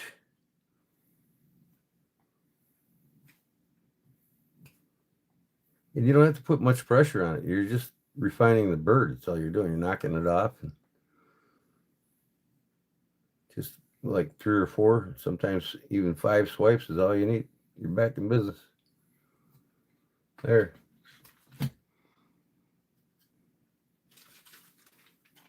Receipt paper. It's real thin.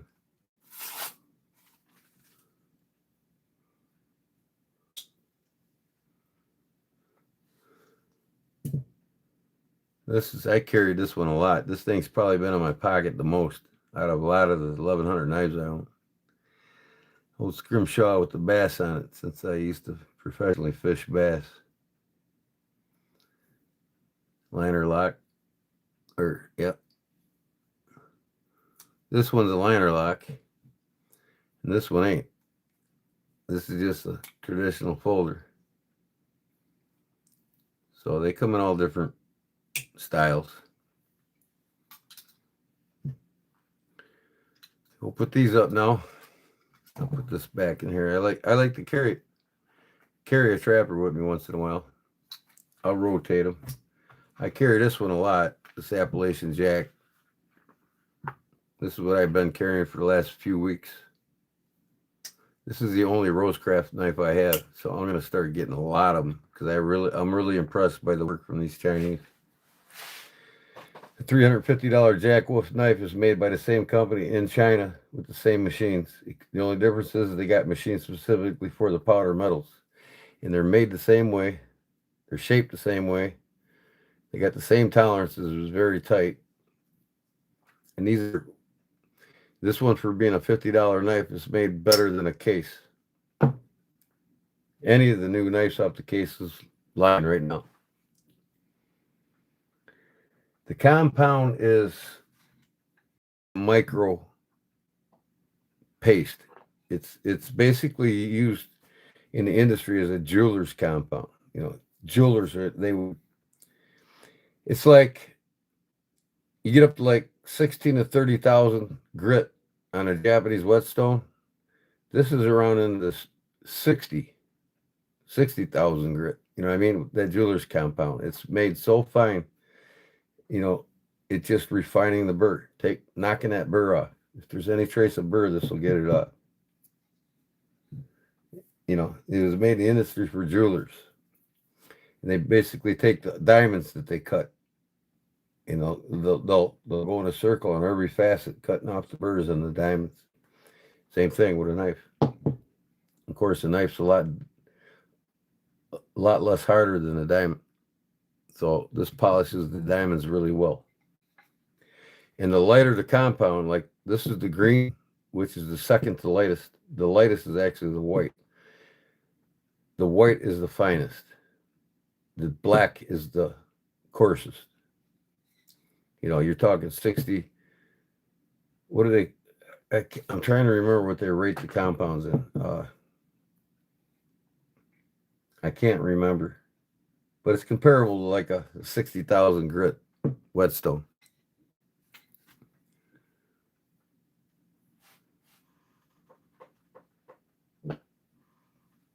Put these back up on my table, or my case over there.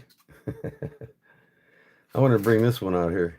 This is one of my finds not too long ago. I think it's Sheffield. I can't remember.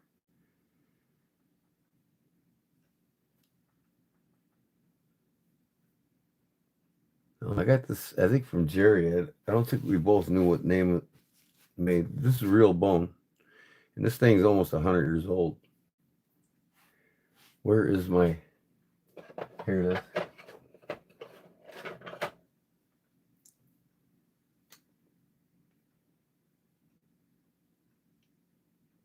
I think it's a German-made knife. It's got EN on the back, so it'd be like, so Legion, Germany. Got the corkscrew here. What else? Just 2 implements. Got the pen blade and the regular drop point. Oldie but goodie. Look at that snap. For being 100 years old, man, that thing. Solid steel bolsters. Them ain't clamshells. Fluted bolsters. Typical of Germans in the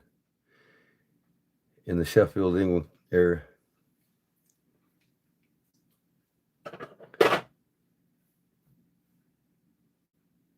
Microns. Yeah, it's in microns. And I can't remember what rating it was, like 61,000 microns or something like that. 60,000 microns. Somewhere around there. I can't remember. I got to read up on it again. I forgot a lot of stuff over my years. So I'll put all these back.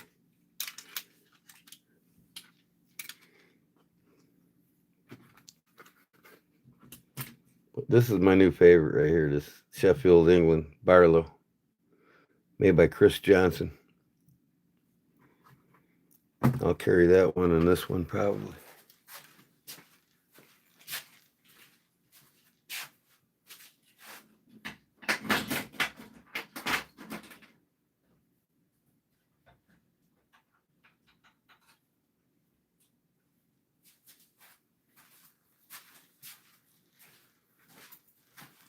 So I'll bring out one of my custom knives again.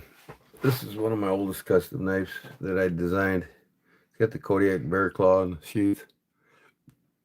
And it's brown black denim micarta scale handles on it. I gotta oil this thing up. Where's my oil? It's 1095. It's got the Kodiak edge there. And then you can see through that mosaic pin with the bear on it. This is my design, kind of a spin-off of the Spyderco. And I can tell you right now, I'm going to have to sandblast this again and redip it. Some of these knives I don't put oil on, I just hurt myself.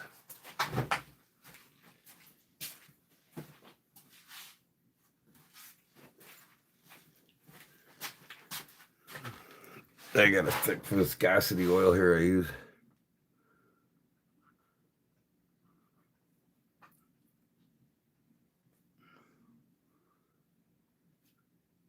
And keep that knife of yours oiled up there, brown sugar. It's high carbon steel. Just like this. You don't keep the moisture off of them, they'll turn brown on you.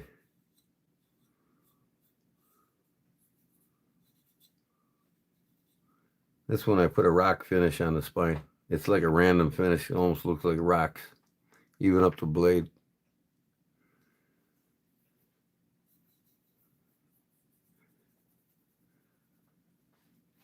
Looks like a fixie pair of 3, kind of. And I have 2 pair of 3s that I had the time I made this. One with the Digi Camo on it, S35VN, and the other one was all black with the Digi. And I took them Digi scales off and put ODE green micarta scales in it. But this is it's more of a bird's eye than anything. You can pop a bottle top with this thing. You know, it's not made to flick, you know, because it's a fixed blade. But the swooping style of it, you know, it's what do they call them? Drop points. There's a certain name for a Spyderco drop point. I can't remember it. The butterfly or something they call it. The butterfly drop point. The butterfly point. I think that's what they call it.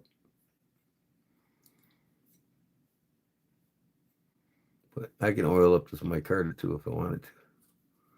But I generally don't do nothing with it. I'll put carnauba cream on them like a wax. But this is my own. Thought I'd just bring one of them out, show some of the new people here. I got several different knives I made over the years. This is $10.95. It's almost a 1/4 inch thick. 3/8 somewhere on there. No, not 3/8, 3/16.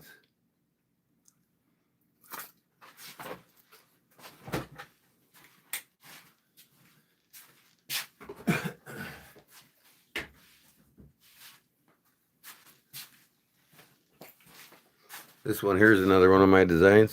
The sheath's my design, and so is the knife.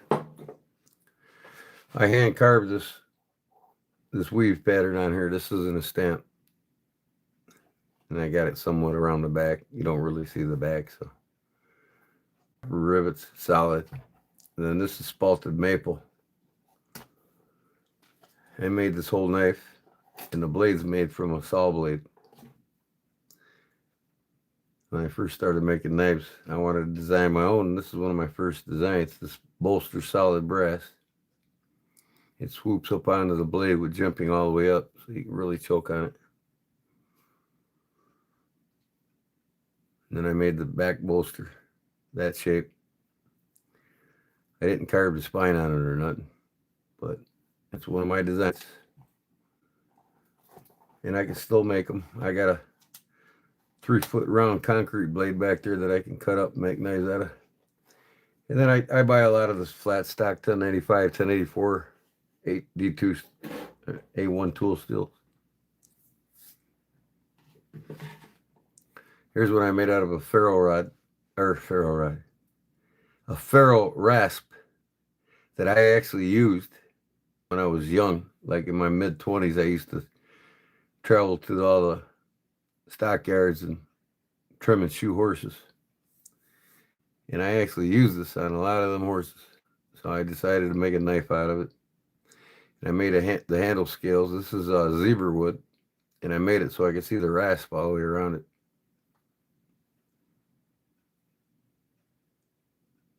Just leaves a cool pattern on the blade and everything. This texture on both sides of the rasp are different jobs in the field for shoeing horses. This is the side you take a lot of big chunks off after you clean the frogs out and the hoofs. And this side here cleaned up the angle and the edges of the hoof. But this is a replica copy of a seal sag pup. Exact copy of a seal sag pup.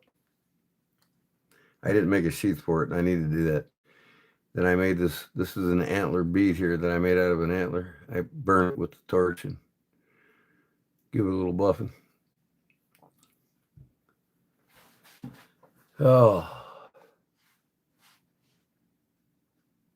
Pino Augusta said hi. What up, brother? Hola. ¿Cómo está? Thus, since I got Swedish blood in me and Finnish blood in me, the Finns are notorious for the puukko knife. If you do any research on them, you'll know what they are. Typical Finns, like the Martini Knife Company, they made the knives for Rapala Fishing Lure Company. Same style of sheath that you get on the fillet knives. It's got a wooden block inside of it that the knife goes into. And I made this out of a file. These files are comparable to 1095. So they heat treat really well. And if you look in here, you'll see the wood sheath. Them are made in 2 sections and glued together. So I carved them out to fit around the blade. Glue them up. I wet mold the sheath to wrap around it and the knife. This is your typical puukko dangler. They were made like this, or they were made with leather loops that were woven. From the Finns in Finland, the puukko, Puukko. And when they made them in Finland, they notoriously used mostly, this is ironwood. but they mostly used birch bark or birch burl. And you can see here, I got the birch bark stacked here. There's like 5 pieces of birch bark stacked there. There's 5 pieces stacked here. And they use reindeer antler. And since I'm from America, I just use whitetail antler. But you got the brass bolster, the whitetail, the 5 pieces of stacked birch bark, rosewood. I got my pin in the middle there just for more stability. And the stag, it's pinned down in the back, the whole thing.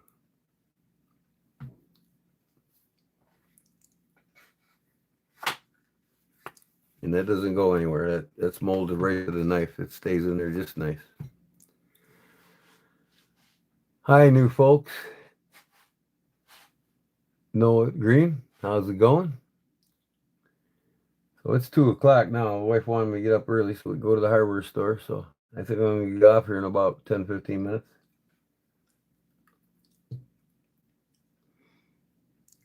My body says it needs a cigarette, but my mind says you ain't getting one. And then this is the last knife I made just recently.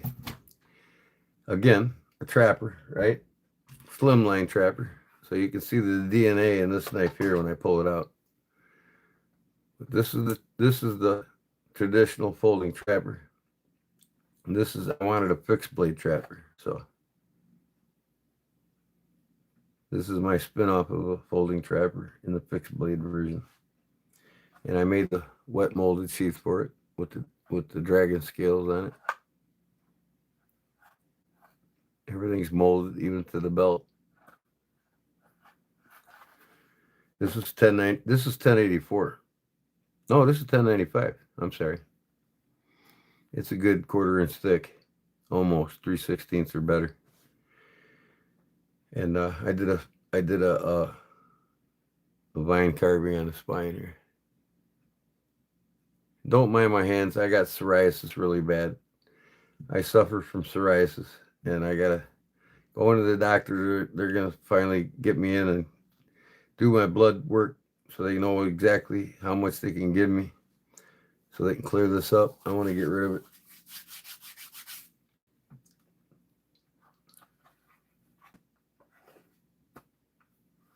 This is what I currently carry now. I'm going to make a new lanyard, get rid of this. Yeah, the vine carve is pretty cool. I got it on this one too, I think. Yeah, see? On my sow buster. This is my design, my knife. Ulti-clip, I got to put it back on. But these are going to be available to where you can pin on different scales. Once you buy the knife, you'll be able to buy it and buy more different scales whenever I come out with new scales. So you could have a dozen different scales for this knife when you get one from me.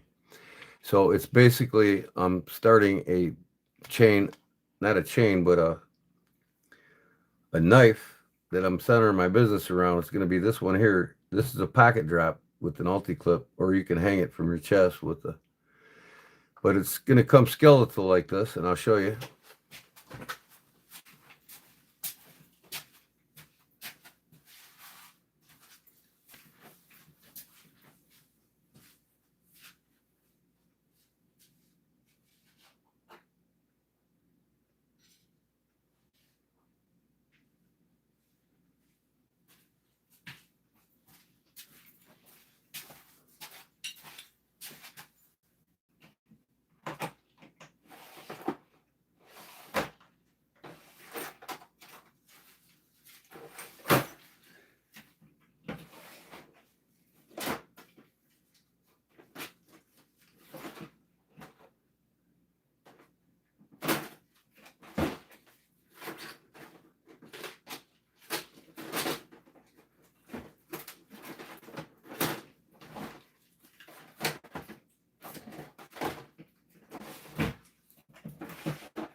I'm going to have all different options for this sow buster here. So the sheaths will generally look the same, the ulti-clip on it. And then I made brown burlap micarta that I'm going to be putting on them. and green burlap micarta I'll be putting on them. And then I buy other micartas. I'm going to have like 6 different types of scales. This is black carbon fiber micarta, and then this is brown burlap micarta that I bought. So here's the knife. Again, my sow buster. This one's freshly made. The bubbles ain't cut on it yet, and they ain't heat treated, so it's in its making process, and I'm going to start completing them. But I made it a little bit wider than this one, a little more cutting edge I'm going to have on this one. But this is going to be the final knife that you can buy skeletal. And then this hole here and this hole here is where you're going to interchange these scales. So I'm going to have this hardware here, just like you would on some of these new knives you buy now, fixed blades, where you can change the scales out or clean the knife. But this is how this works. You know, the scales will be cut, be put on your knife, of course, right? So you figure like that. Brown burlap, cut for it. And then these are the pins that go in here. They'll go into the holes pre-cut, see? And then the screws are going to be what holds the scales on both sides. So you don't never have to glue these scales on. So they're interchangeable, just like a lot of the new fixed blades you buy now. But what I'm saying is you're going to be able to buy this knife if you can't afford $275 for the complete setup. Well, you can start out with the $100 option with just a basic Kydex sheath without an ulti clip. It'll have a slide-on clip, Kydex clip for $100. $125 you can get the sheath with the ulti clip, and then your first set of scales will be first time buyers will get a first set for $30, but after that they're $45 a set. So you'll screw on your one side here like that, and then same on the other side. See, and this is what'll hold your scales on, just like you would if you bought a new modern knife now. And a lot of these companies are offering skeletal knives that you can add to. So this knife can get up to about $175 by the time you get everything. 2 sets of scales, the knife, Kydex sheath for the pocket drop. I want to offer it to people that can get it at the lowest cost and then just add to it, see? So there's 2 of them, one here, one there, and that's what's going to hold these scales in.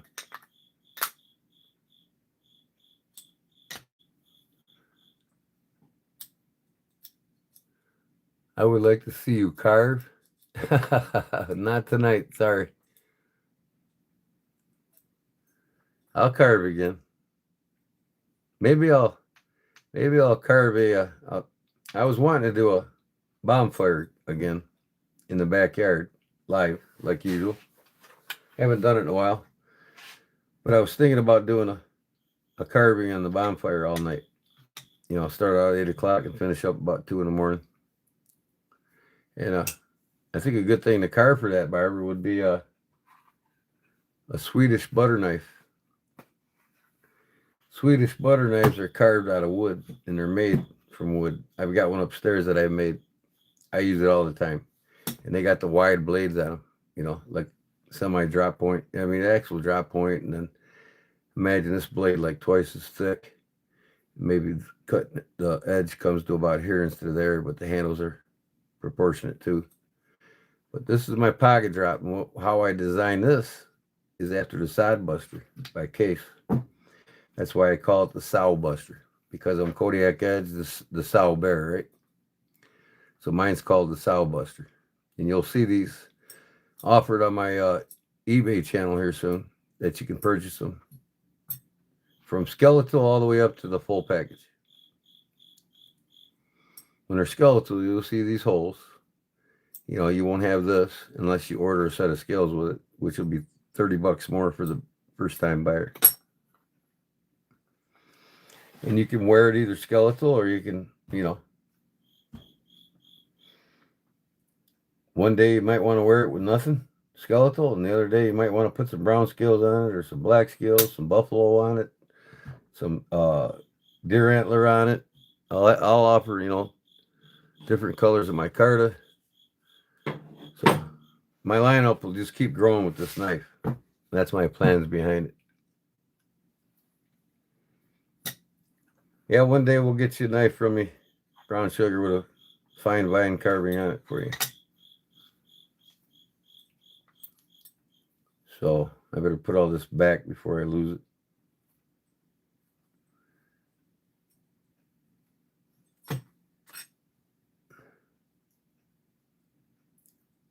So everybody else, you know, all these innovative knife companies, they're going with skeletal knives now that you can add to it. So why not me, right? Offer a lower price and go up. Yes, FBI, make them. This is my sow buster. This is a finished one here. This one's got a carved spine on it. I put a bake coat finish on it. But you know, and if you wanted a skeletal with the carving on it, you know, it's going to go up $70. So this will be $100 knife, and then just with the skeletal on, it'll be $170. First time buyer on the scales, you get the scales for $30. So add another 30. You know what I mean? It's just your price range, whatever you can afford at the time, and then you can just keep adding to it. Some people might opt just to get the skeletal with the carving on it. You know what I mean? And pay it, you know, $170 for it. And then when they add to it, they're getting more and more of an expensive knife, you know. I might go about $55 on the carving, more, so $155 for a skeletal knife with a carving on it. I'm going to set the price when I put them up in the market here in the next week or so. I'll have 6 of these done in my eBay store in the next week. Not my wife here tomorrow. She wanted me to put some paneling up. Tomorrow I'm going to finish it. Or today I'm going to finish it. Like I said, I'll offer many different scales for these knives. So you're looking at the scale. You're looking at this knife in its skeletal figure, $100 with the Kydex sheath, and that's a deal. But you won't have an ulti clip on it. You'll have this will be folded over into a clip, but you can still put it in your pocket. All right, now for $125, you can get this with the ulti clip on it, because them things ain't cheap, and I got to put them on, so they're like $125 with this the ulti clip. And you'll even get a paracord lanyard with it for $125. So you have the ulti clip, pocket drop, and this thing's virtually thin in your pocket. You don't even know it's there. So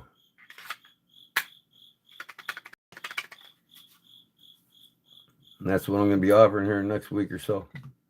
I'm done messing around with everybody. I told the wife I'm going to be in my shop for a whole week to get these on the market. And I want to have I'll have at least 3 dozen of these done by the time the Elville show comes around in Georgia. So Big Jim, he's going to have a dozen of these for me to sell. Got to get some sleep. Up early today, so good day. Good day, right? Good day. You have a good day too, Brown Sugar. Thanks, girl. I'm going to get you out in the mail tomorrow, so.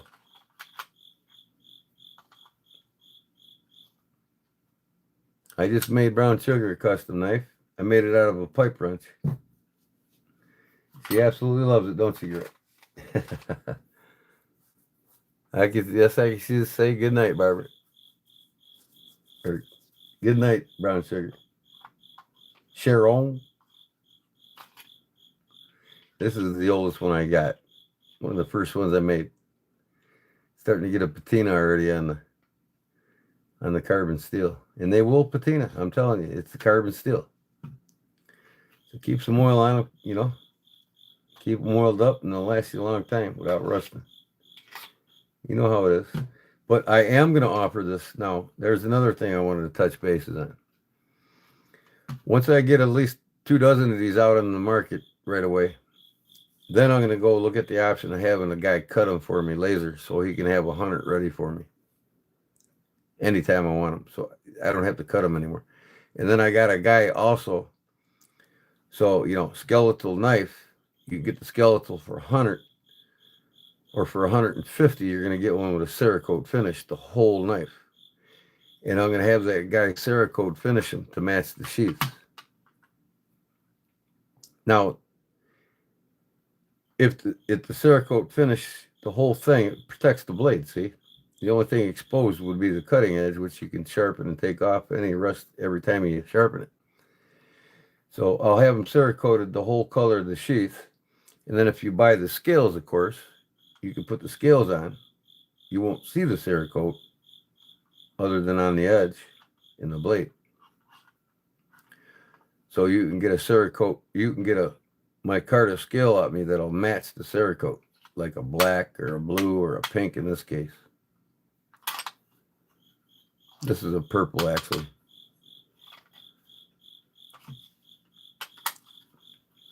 And I'll have some cool Kydex patterns too.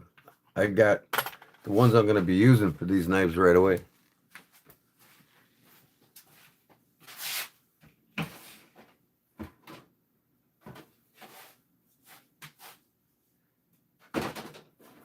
Where's the other one at?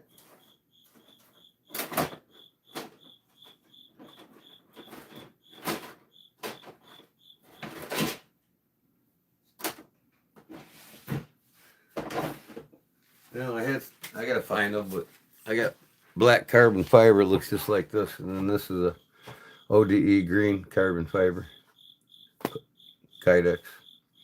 These will look sharp. Black and ODE green always sells well. Like you can imagine the knife scales right here with the ODE green. Very military-esque. So I'm going to put all this away. Good night, brown sugar. Thanks. Appreciate it.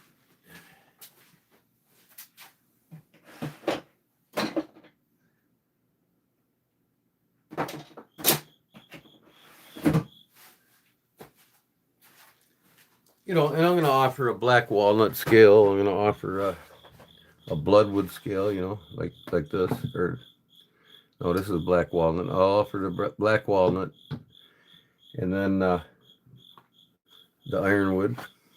I'll offer an ironwood scale for it because this is like #1 wood for a lot of knife makers. You know, put all these away. Yeah, I'm excited to get these out, man. And I ain't dealing with YouTube anymore to sell my shit. And I just dropped my Shopify website because they're giving me shit now. I'm not putting up with their shit. So I'm going to sell things through eBay now, my eBay store. And you can see what you like on my eBay store. And if you like it, you can email me directly and I can bill you directly outside of eBay. And even eBay won't get a cut from you.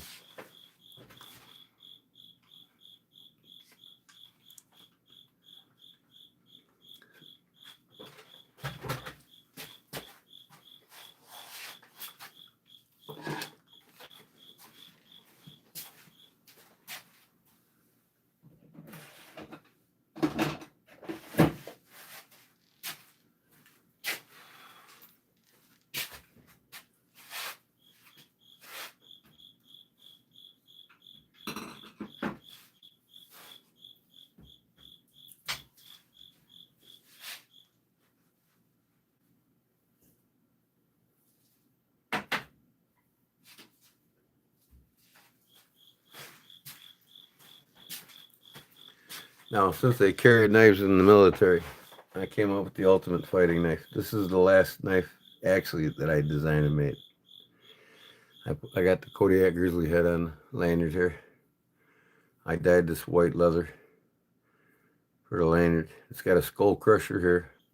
Warncliffe blade, which is one of the most deadliest blades you can have for penetration. It's got a finger choil guard on it, and it's shaped to perfectly fit in the hand in both directions for fighting. Perfectly.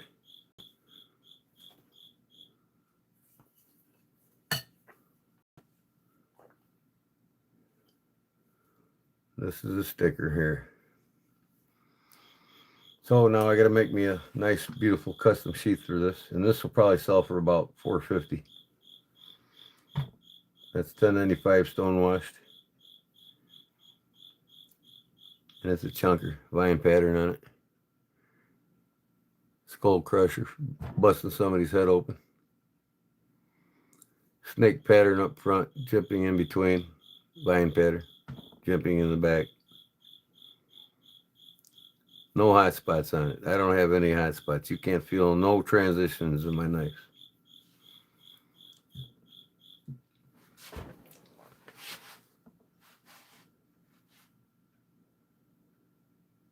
Yep.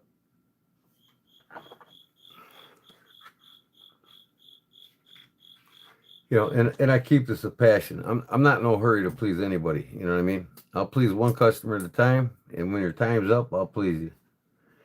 And now I got a 3-week waiting list. Somebody wants one custom made from me. It's going to take 3 weeks before I can get to them. And when I do get to them, I email them and tell them I'm ready to start. 50% down. When I finish the knife, I'll show you the pictures, post it, do a live or a short video on it before it goes out, and then contact you by email and get the rest of the money and ship it out to you.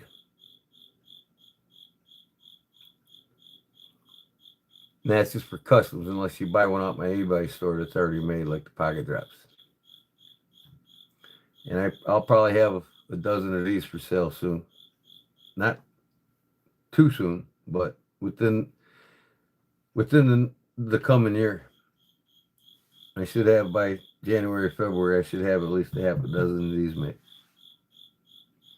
Like I said, I'm going to start getting a guy to make the bodies for me. Cut them out with the laser CNC plasma cutter. You can cut all this out. You can cut 100 of these out in about 10 minutes for me.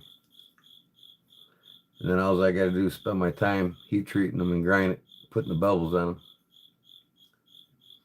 And if I can get him to laser cut them with the bevels on them, all I got to do is heat treat them and put the primary cutting edge on it, right? So that's my plans.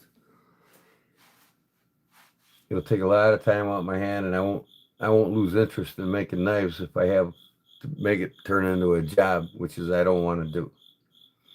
And that's why I'm a retired carpenter. I'm not in no hurry to get myself out there, because I don't need to make a living doing this. I just do it for the passion of doing it and teaching people along the way and showing them what I do and what I love.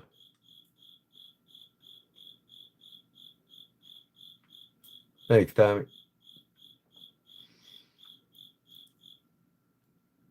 So who we got? We got Leon in here, Barbara in here, and Tommy boy. Anybody else lurking in the shadows? Barbara Howell's still here, I'm sure.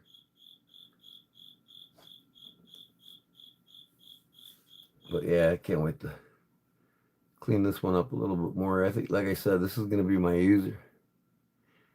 It's got Chris Johnson, air slip or something like that. It says that. Sheffield, England. I already sharpened it, man. It's pretty sharp now, but I'm going to put it on the stone and get it really, really sharp. You can, Leon. I mean, you know, I make a lot of stuff so people can learn off me. You know what I mean? I do it live. There ain't too many people in the knife community doing what I'm doing. Look at this. No cigarettes. Why is it sir?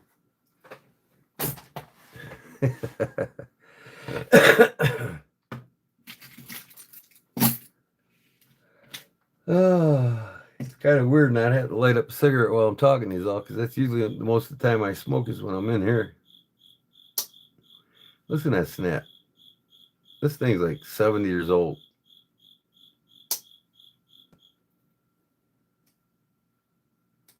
I want to say 70. It's probably 50. I'm going to have to do a little more research on it. Man, I love a good Barlow. I'm a Barlow man. Barlow and side busters.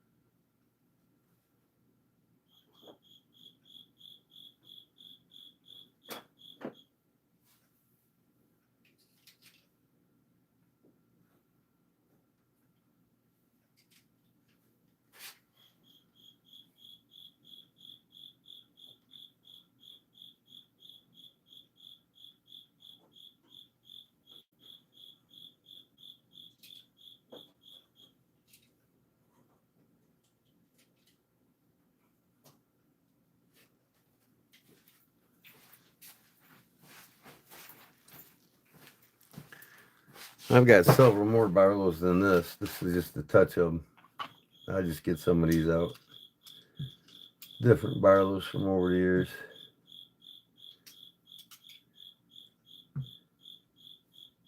I prefer German-made knives. So these are the Barlows. And then I love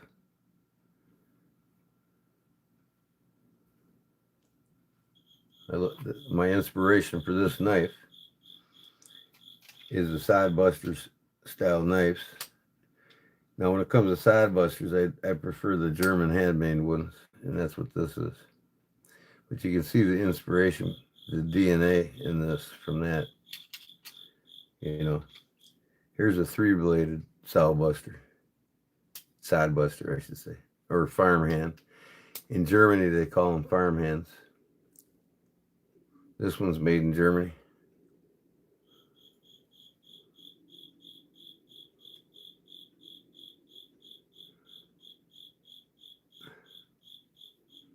This is the Bull brand from Germany. Handmade, 440 stainless. That's a chunker there. Look at the back springs on that thing, man. Flawless. Unlike Case, there's nothing wrong with this one. When Case made good knives, like this one here, flawless. And this son of a gun here is a 1920 to 1940.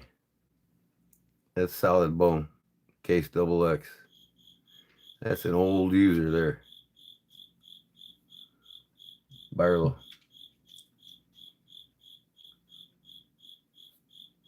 I've got what's called psoriasis, brother. It affects me. And I'm currently getting medications to get rid of it. These here are the this one here is called the Black Angus. Kissing Crane company out of Germany. This one was made in the 60s. And you can see like my Sidebuster. Kind of like the K Sidebuster.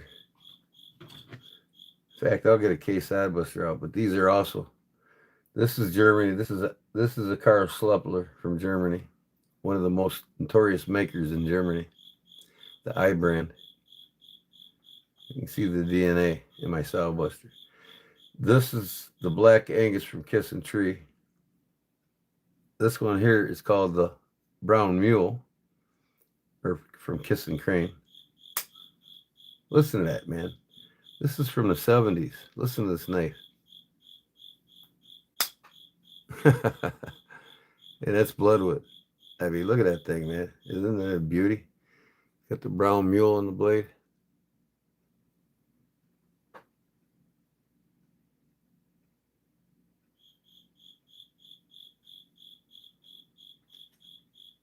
And here's another black mule. This is from the 70s.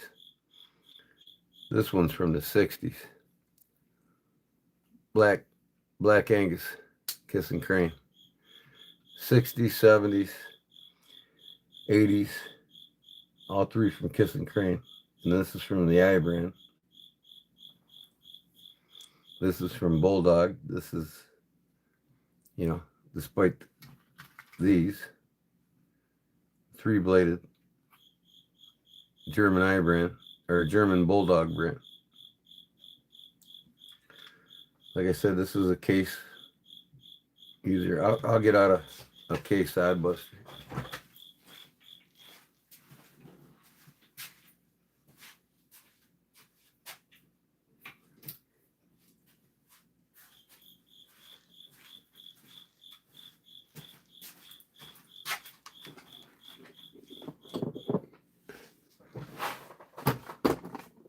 One of my wall hangers. All right, here's the Case Sidebuster right here.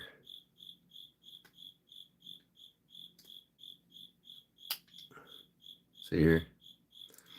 So if you look at this, it's got the same DNA.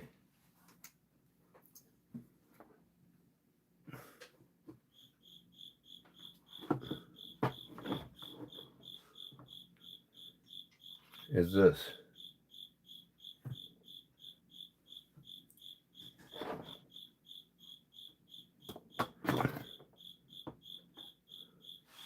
here? That's why I made that. This is Sod Buster. This is my Sow Buster. Named after the Sow black bear.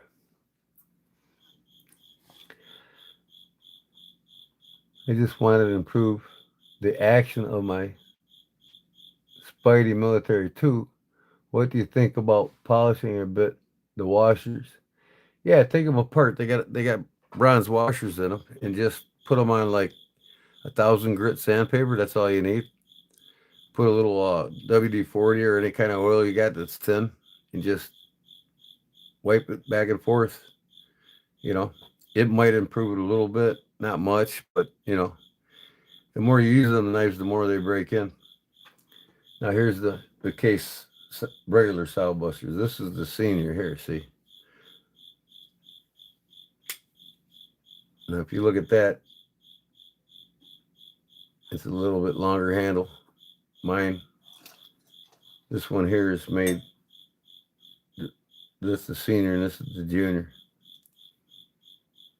This one's a little bit thicker in the handle and a little bit longer on the cutting edge. Theirs would be choil. A little bit longer on the cutting edge. So I'm in between the two. And that was my purpose. All three of these are Sow Busters. This one here, I lost the shield, but I made brown burlap micarta. I customized one. I didn't carve this one at all, but I customized the brown micarta scales on this one. And then here's the juniors. The same knife as this. It's Sod Buster on the blade. So do these. This one's from the 70s. This one's from the 80s. This one's from 2020. And then I carved the spine on it. Took it apart and put new pins on it. So you can't even tell the difference, can you? I pinned it so well. Because when I carve these, I got to take both the spring out and the blade.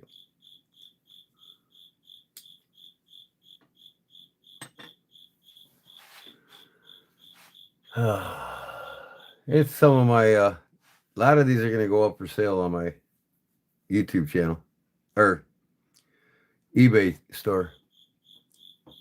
So I don't really care for them. Some of these rare ones here, like these Coke bottles, I'll probably keep them. But, you know, this is a newer one. That's an old one. This one's 1960s. These are 1940s. These are new ones. These are all new ones. These are probably 20 years old. Plant a tree. You buy one, they plant a tree. From the Woodchuck collection from Case. And I only got one razor from Case. This is a newer one. One-handed razor. This one I got dirt cheap at Tractor Supply because it didn't have a shield in it. Somebody was using it in the store, so I got it. $125 knife. I picked it up for 50 bucks. I talked them down to 50 and they took it. Stockman. And then the Barlows. I won't get rid of these. This is a Stag. This is Deer Stag Barlow single blade from Case. These two. I love my Barlow, so I won't be selling these. And then here's what they call a corn cob jigged apple bone, two-bladed by Case. It's got the cool Case logo on it, so I won't be getting rid of these. Some of the new knives I won't get rid of, like the Barlows. And then this one here, I carved. No, I didn't carve this one, but I think I cracked the... No, maybe not. Let me see.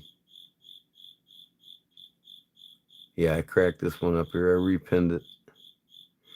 Because what I did with this one is put a half stop in it. See? See that? Listen to that. These don't come with half stops. You can see here. No half stop. So I got a slight crack on it when I repinned it. But I wanted one with a half stop. So I'll probably keep this one because it's cracked a little bit. You barely notice it.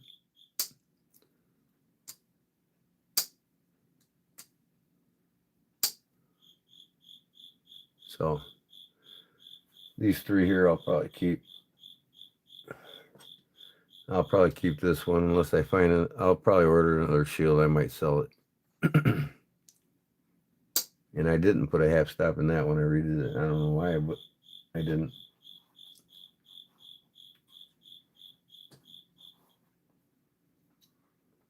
So yeah, I love my Barlows. See the Barlows, they put half stops in them. Just depends on the knife in the year they run it, I guess. Every Barlow made, I think, around the world's got a half stop in it. I'll keep these out. I'll keep this one out. And this one till I get a new thing for it. And I'll sell all these. This one I carved. I'll sell it. A couple days you can buy this on my YouTube channel. And I'll have a link in my description in my YouTube channel where you can go to my eBay store. So if you join my channel and get notifications, you'll know what's up. I might take this one apart and put a half stop in it just for kicks. Charge $20 extra for it. And then the bones here, I'm not going to get rid of, or the Stag here, I won't get rid of these. This is a something horn. What do they call that horn? Anyways, I love these things, even though they're new. I actually got lucky and got them without flaws. This one's a medium stockman. I'll keep them. Man, I want to keep everything. I lost the shield in this one, and I won't sell it because I did crack it here, and it's very noticeable, so I won't be selling this. It happens, man. This bone's brittle, man. Sometimes it's hard not to crack it. Warncliffe blade. I actually love it, but I'll probably take it off and put ram horn or buffalo on it.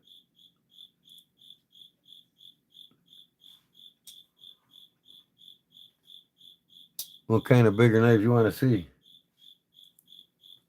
And then this is a 19. Let me see if I can remember.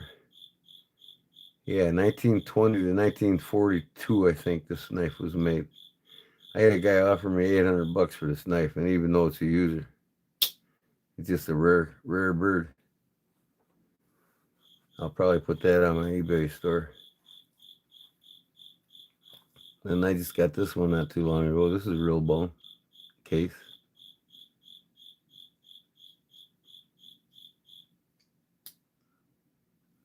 I'm just not big into the case knives like I used to be.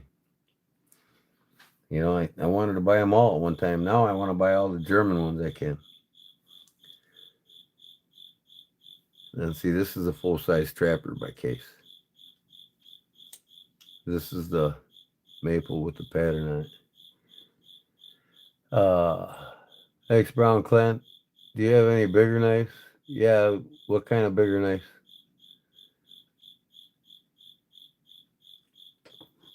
Okay.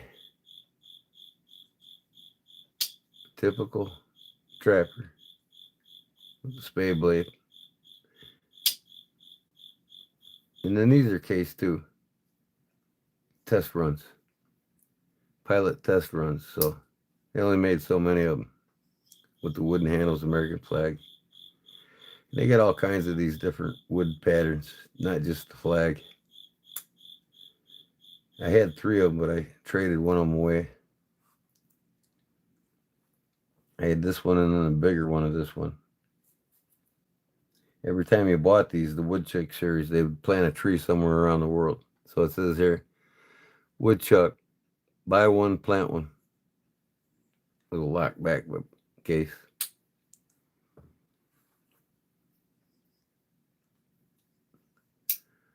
This one's a rattlesnake peanut here. Double blade. Little guy. I might hold on to this one. I don't know.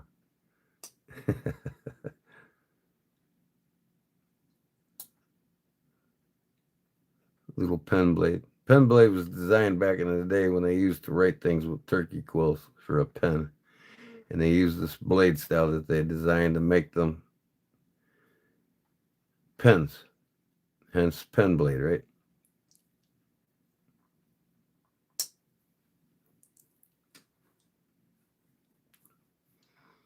Coke bottles. These are the oldest Coke bottles from the 40s.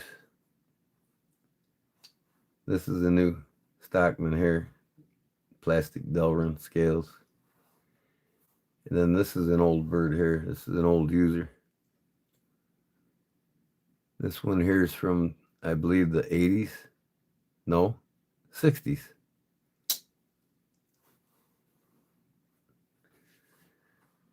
So I guess I'll just leave these in here for now. I know what's gonna go and what ain't. The ones I definitely want to keep, I'm leaving out. I don't want to keep this one. I don't know.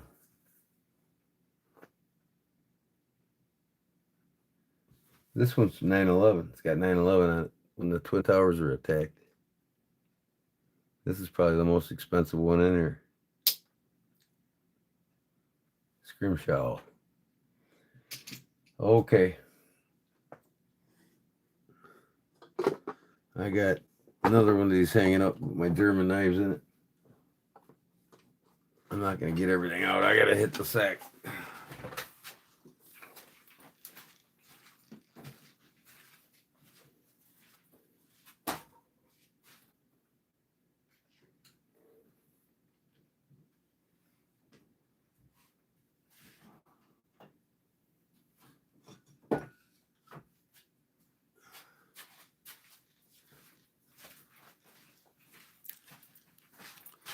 This is a 1920 cases, it said back then. Meat cleaver.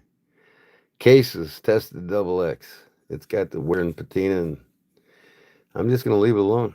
Leave its natural age, and I might put some rust neutralizer on there and there. Other than that, it's going to stay the way it is. I might even just sharpen it for kicks. Wax it up, maybe use it a couple times. Well, that's the first of the cleavers they ever made right there. I bought this at a garage sale for $25. It's probably worth $250.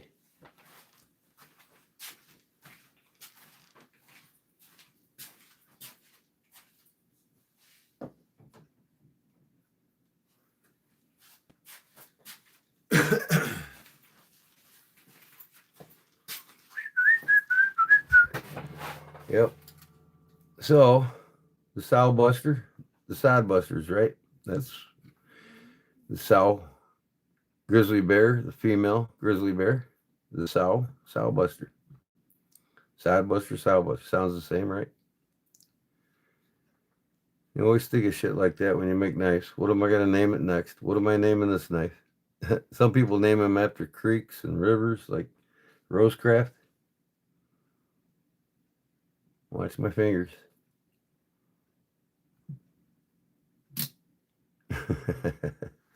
Three blades will get you.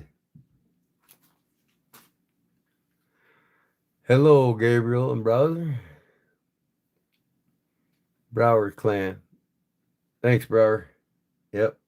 Kissing cranes. Like I said, I'll dump off all my case knives for a German handmade knife any day. I mean, listen to them things from the 70s and the 60s. The brown cow. The brown mule, actually. It says it right on it. It's got a brown mule on there pulling a chuck wagon. KC-37, Germany. Kissing crane. Listen to that snap. And like I said, this is the Karl Schleppner. Solid in Germany. Hammer forged, all handmade. Don't get any better than that, boys and girls. There ain't one case knife. Well, here's the case. Let's compare this. All right, open this up. Of course, I put the half stop in it. That case didn't. They don't put them in it. Sounds good now that I worked on it. But without the half stop, and that's a bone. This is a bone.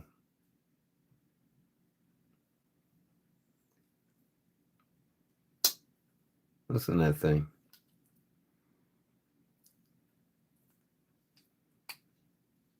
You use the cleaver every day? Cool. What's up, Reserve? Carl Schlepper. Hammer Forge. Solids in Germany. Eye brand. See the eye on the bottom there? And the eye shield right there. And then another knife company I'm getting into. Now this one is pre-World War II.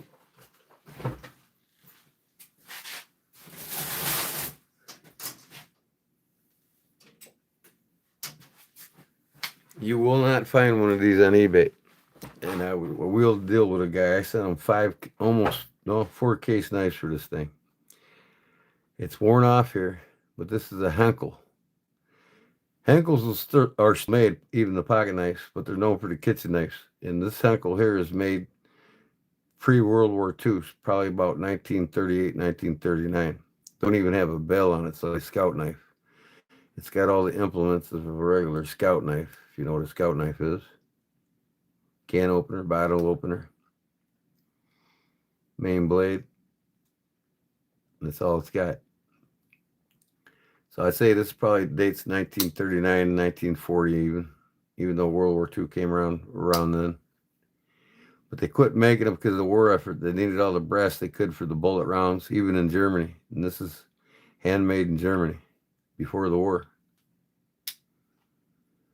And you will not find one of these on eBay. It's priceless to me. So the pre-war Henkel's knives I'm starting to look for. This is the first of them.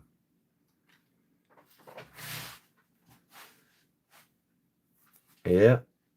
So yeah, the eye brands, absolutely love them. The Kissing Cranes. Even the Parker's Germany.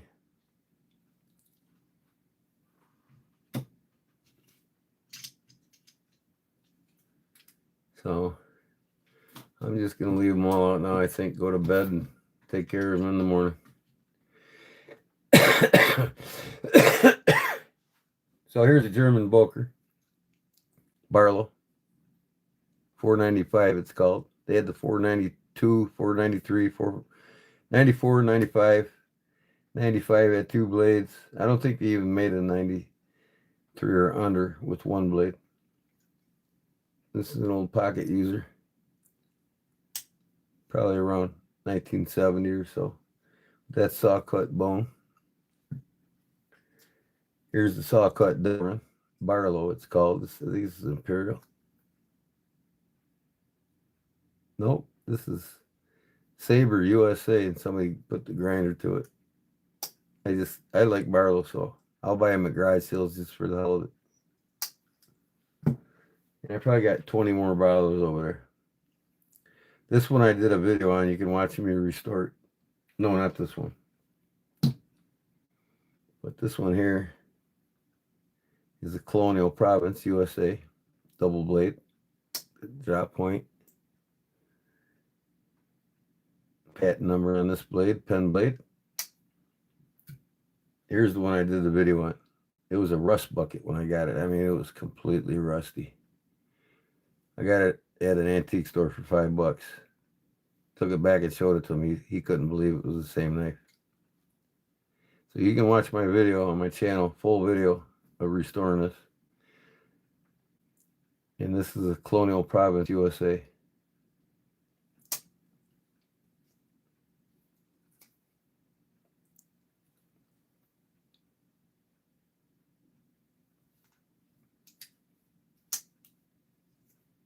I love the straight nail nicks on these Barlow. Province USA. Colonial. Worthy knife now. Not a trace of rust on it. I mean, this thing got a rust bath and everything. Took it completely apart. This is my newest I got for $2 at garage sale. This is that Chris Johnson, made in Sheffield, England. a little more love to it, and it's good to go. It'll be a pocket user for me too. I never bought a knife that wasn't good enough to use. I'll tell you that right now. I do have knives I never use, but they're high dollar, rare birds. Case double X from the 20s to the 40s. That's it. I got this one for $2. This Victorinox at the garage sale. It's got everything on it that you need for a tinker. Toothpick or tweezers. Toothpick on the other side. And I got a lot of Victorinox knives. It's got the wine corkscrew on it. Corkscrew. And these were used as a survival implement, this, believe it or not.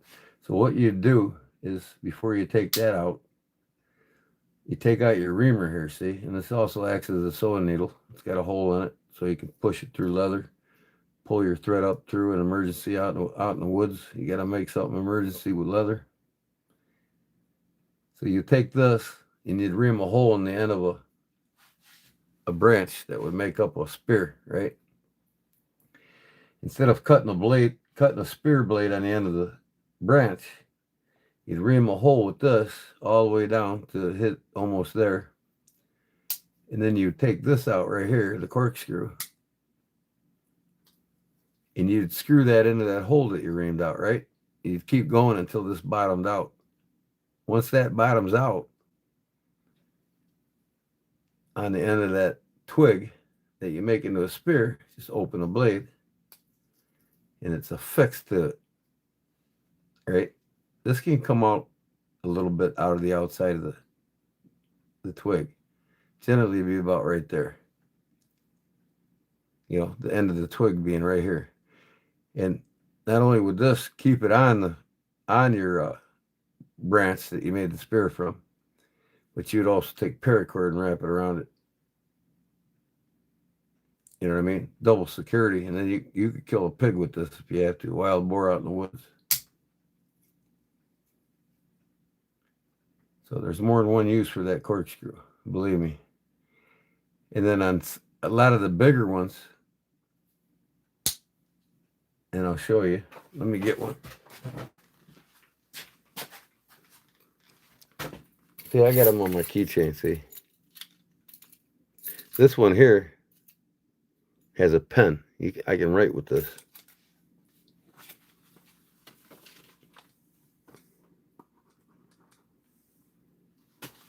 My emergency pen, when I can't find a pen, I always got one on my knife, on my keychain.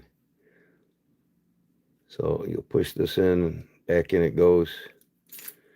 And then it's got tweezers in case you get something in your fingers. I can't get it out. There we go. Your tweezers. And I'll show you what I mean about that corkscrew. A lot of people don't realize. But this don't have the corkscrew. This has got a screwdriver on it.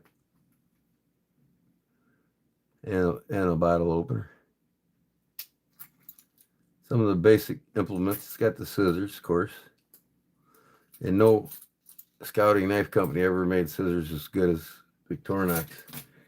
If you take a piece of paper, this is fine paper.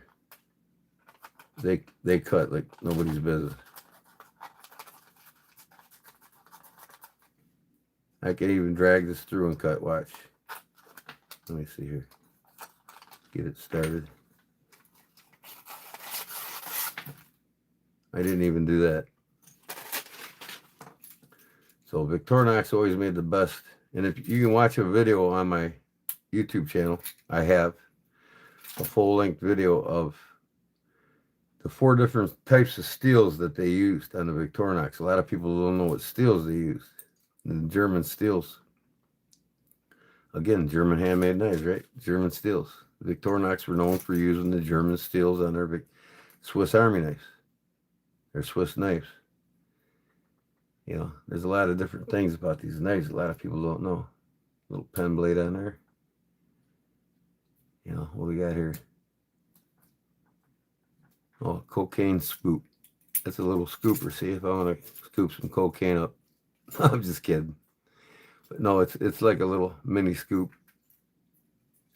Different uses. And of course, I got my P38 when I was in the military. I always carry one of them. And then I got this one here with the Kodiak bear on it. See? Of course, Kodiak heads, right? Got the tweezers. Little tinker here. And it's got the toothpick on the other side. And these were sold through Sportsman's Mart. You can still get them new like this today. Got the scissors, the pen blade, and a fingernail file. Screwdriver. All right, I'll go get that other one.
I got a lot to put away tomorrow.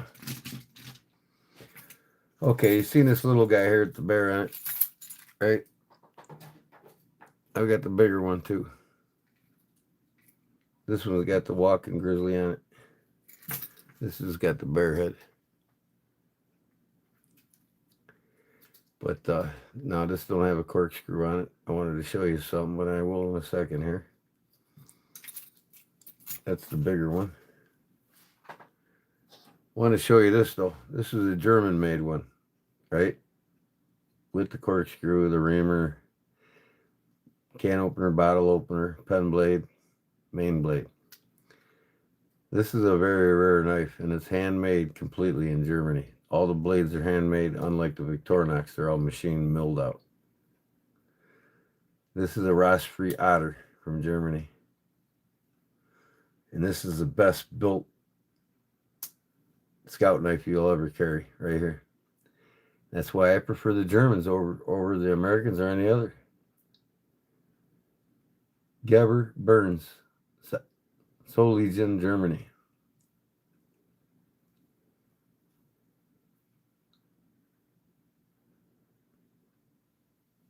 I mean, it's a gem. This is my favorite, my whole collection of scout knives. G10 liners. I mean, this was back, probably wasn't G10. It's like a synthetic plastic 50 years ago. I mean, you know, listen to this thing. Ow. I pinched myself. 50 years old.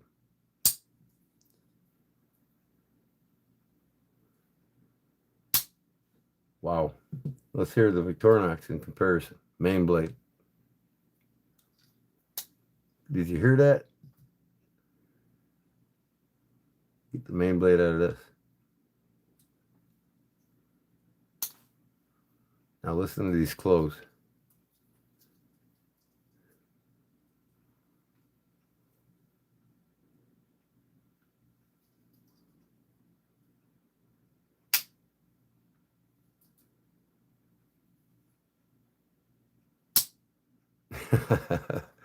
This is brand new. This is 50 years old.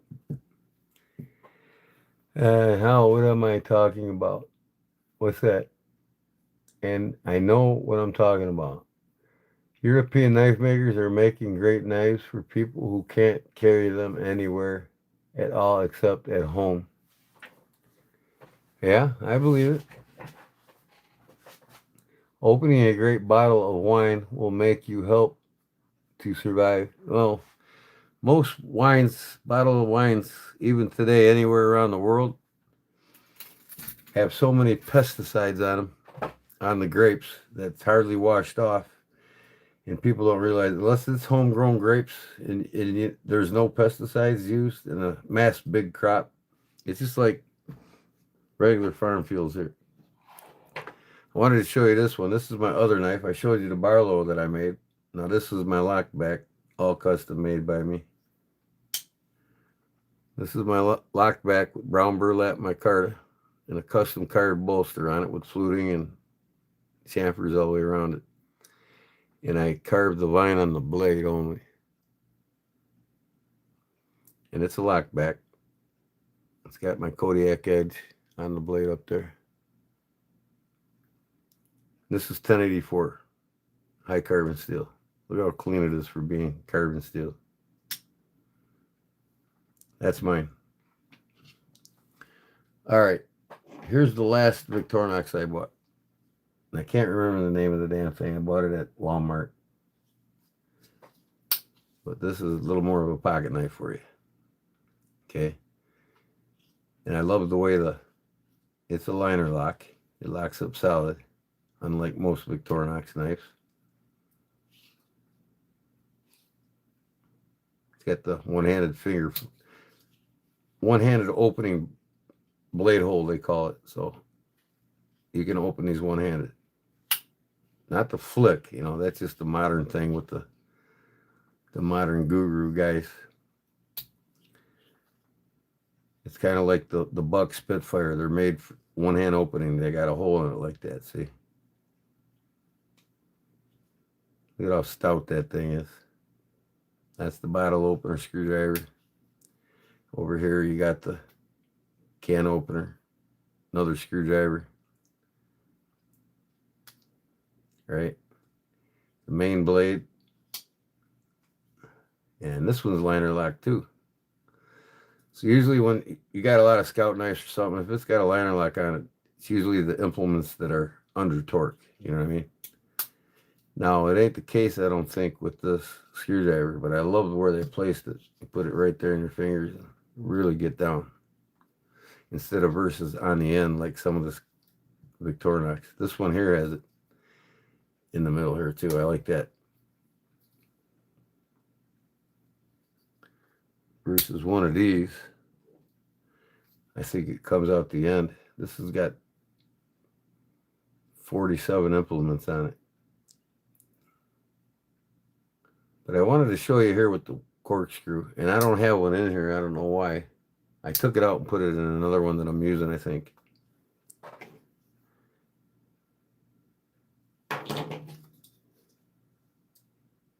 Yeah. So if you look here, see that little pinhole? See the little pinhole in there? Right there? They actually come with a pin. And if they don't, you can order them from the custom shop from, so you can pull a little safety pin out of there. Most of them have the holes, but might not come with them. Only with the corkscrews, though. Like this one here. This one's only got 34 implements on it. This is I got marble miles when I used to smoke marbles. Let's see here, the screwdriver. It don't have a liner lock, and it comes straight out here. Some guys like that more than this, but I like this because you can really get your whole wrist into it. A little more torque than twisting your wrist like this.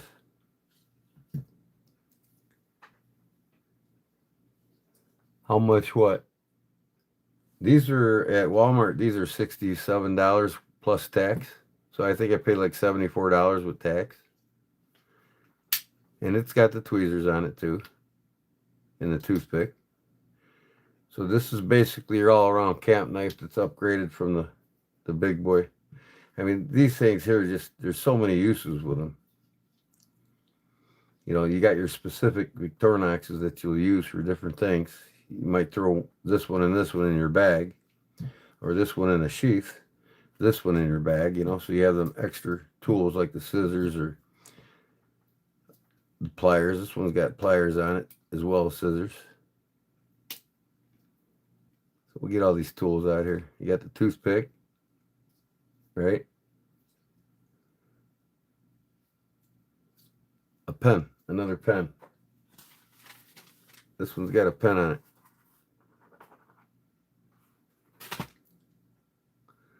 God help if you can't write something, right? Now, I will change the scales out on this. Look it. I'm missing the tweezers. Huh. Where does it? Yeah, because the pen goes here. Yeah. All right. I'll be damned. I'm missing the damn tweezers. So I'll get a hold. I'll order new scales for it because this one's cracked. It's got scratches on it. So I might go with some black scales, or I can get some custom shop scales, which I actually bought this from Custom Shop. You know, Swiss Knives Custom Shop Plus.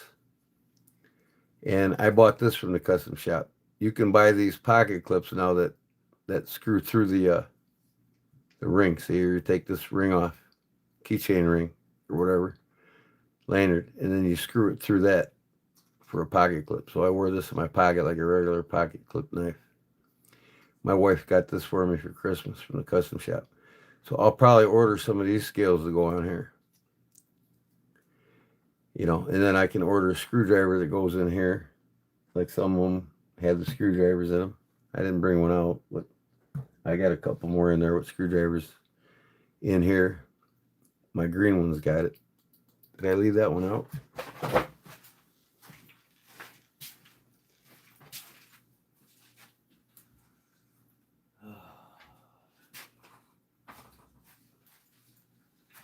I don't know where it is.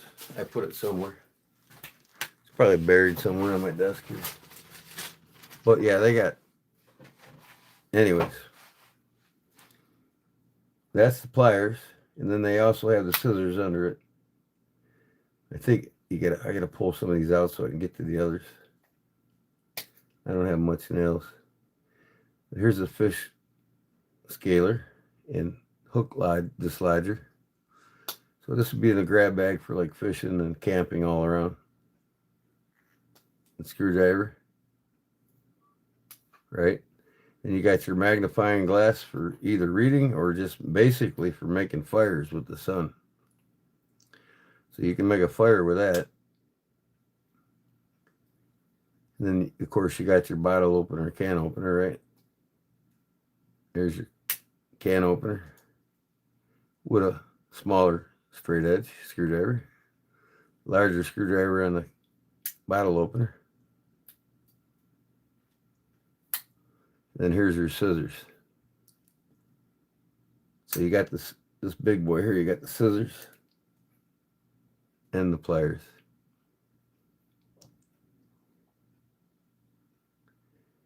And here you got fingernail file. And that's a saw, a metal saw. That's for cutting metal. And I'll show you here.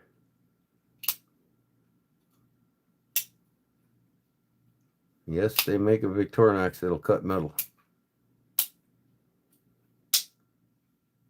Fingernail file and metal cutter. See, I'll carve the spine.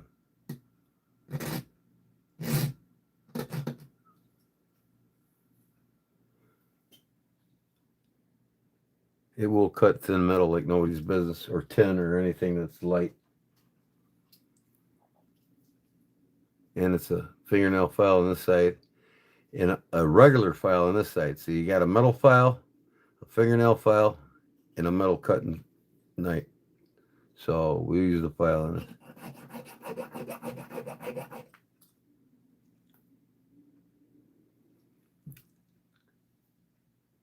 Yeah, you can buy them at Walmart. Go online, Walmart site, and get these knives on Walmart. In fact, you can get any of these knives on Walmart. You know what I mean? The Swiss Army knives. They got them in stock.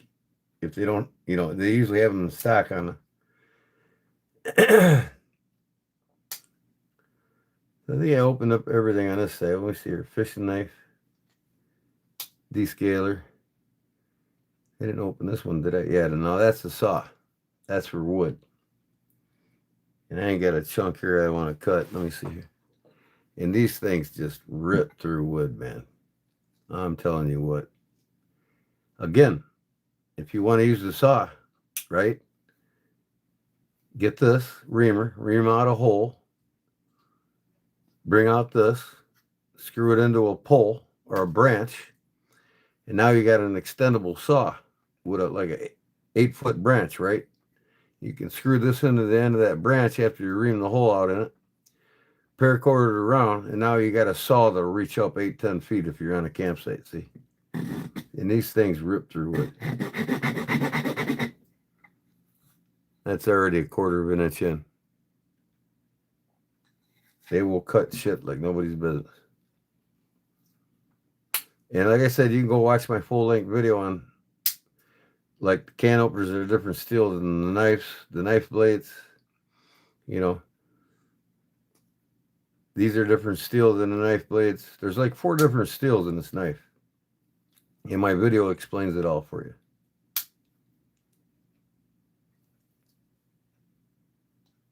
Pen blade. Main blade. Now we're on the other side of this. Main blade. Again, make it into a spear using this. Turn it into the wood. Wrap it with some paracord. You don't even have to wrap with paracord.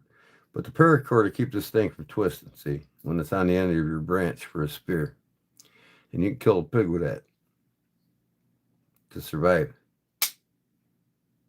This knife will get you out of just most any survival situations. Again, I showed that.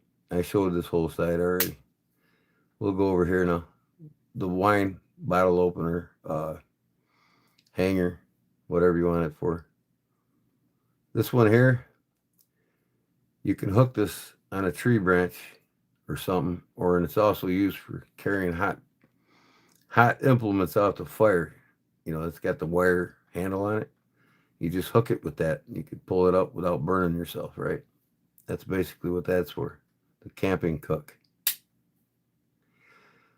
There's a guy on YouTube that's got a channel. He's from Switzerland, and he goes out in the woods and uses these knives and shows you everything about them. Mini screwdriver, basically what that is. And then one more here, I think. The reamer. Sewing tool. For sewing up leather. Fixing leather. Whatever you got to do. But this will ream your hole all the way down to bury that into a branch and make a spear. Then if you don't want it to twist on the end of it, you wrap it with your paracord. That's why you'll wear something like this, right? I got 10 feet of paracord right here. That's the purpose behind these. That's why I always got one on me. This here wouldn't be so much of a survival. This is a night out thing that I make. So that, and then last but not least here, just to show you the different styles they got. They even got a pruning knife, Swiss knife. I had a couple of them there that are really old. This is the Elnox by Swiss Army. These were made for the war. Got scissors on them. The troopers needs like a scout knife, a thin, lightweight scout knife, because when you're in the military, the less you carry for survival, the better off you are in a long distance fucking fight or drive or walk. You don't want to carry this. When in reality, A true survivalist can survive in the wild with this, even as a spear. They would just wrap something around the branch. They don't have to ream it out. But in practicality, you know, a medium-sized one would be about what you want. But I'm going to do a video on the difference between a bug-out bag and a go bag. A bug-out bag is designed for a person that wants to get into bushcraft and don't have a clue how to survive out in the wild. And a go bag is for the man that knows how to survive in the wild. There's a difference. The go bag has a lot less weight, lot less shit in it than the person that wants to bug out bag with all the gizmos and shit that you don't really need to survive. Because a true naturalist, survivalist, could survive with this in the woods for 3 years if he had to. If his main blade broke, you know, he's always got this. You can survive with it. You know, and you don't need a bunch of ferro rods and all that crap that they're trying to sell you on YouTube. You know, you got to have the fire starter and the ferro rod and this and that. You know, I could take a stone and a branch and start a fire. I don't need that shit. And like I said, knowing that, my survival skills, I can get out there and I can take my go bag. And I know I got 20 things in it versus a bug out bag with 100 things in it or 50 things in it that you really don't need. It's just all that extra weight you're going to lug around, and in case of emergency, you're going to leave half of it behind. A lot of young people learning on YouTube from a lot of these YouTubers, you know, because it's the thing to do. It's not necessarily the right thing to do to teach somebody to have a go bag or not a go bag, but a bug out bag full of shit. And I'm going to come out with a video that's going to show you all how to survive on a little, next to nothing. Right in my backyard. I got 5-acre backyard. And I might spend a week in the woods and film it. All right. Last time somebody spoke to me was, are they for sale? So did everybody go to bed already? I need to too myself. So with that said, I think I'm going to sign out since nobody's talking anymore. And that's that. Like I said, you can watch that guy from Switzerland. It's got a channel. He's a real goofy, but he's a really nice guy. You know, he's got a goofy voice. And, well, of course, everybody from Switzerland's got a goofy voice, but he's just goofy. But he shows you how to survive with these. Check him out. Some of you might even know who I'm talking about. I can't remember his name. But I'm going to get out of here. One-handed opening. That's what it means. That's what it's about. That's why Buck made the Spitfire knives with the one-handed opening blade. This liner lock goes up too, not down. Makes it easier and it's free of the blade from hitting anything. Like I said, they also make Hawkbill ones. I got a couple really old ones.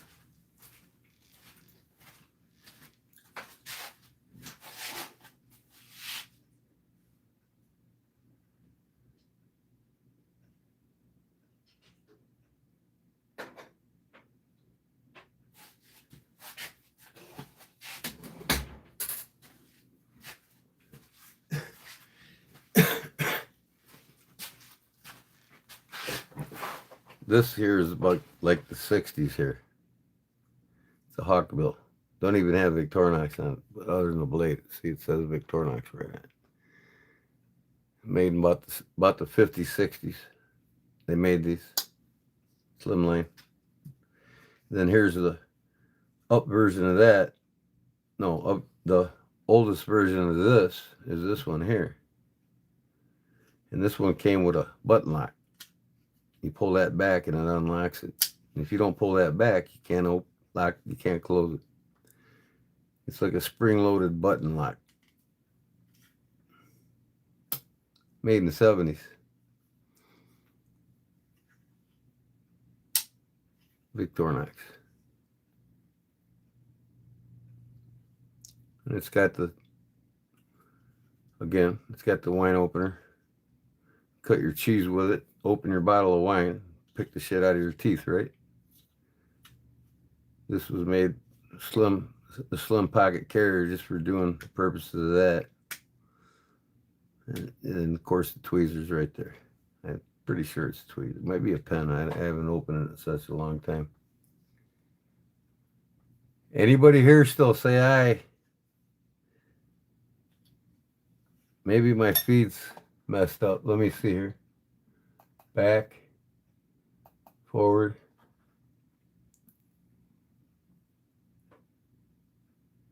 Hi. Okay, Leon's still here. All right. Tweezers. Yeah, this is more for the wine cheese guy. The wino. You know, and you could survive with it. I mean, it's got a nice long blade for a spear. And like I said, you could stick it in a tree limb and make a spear out of it. And this locks, so it ain't going to fold up on you. And then you'd wrap this with the paracord, right? Practicality wise, it's probably better than one of these for sure. But I got this one from my buddy Claude in North Carolina. He gave it to me for Christmas last year.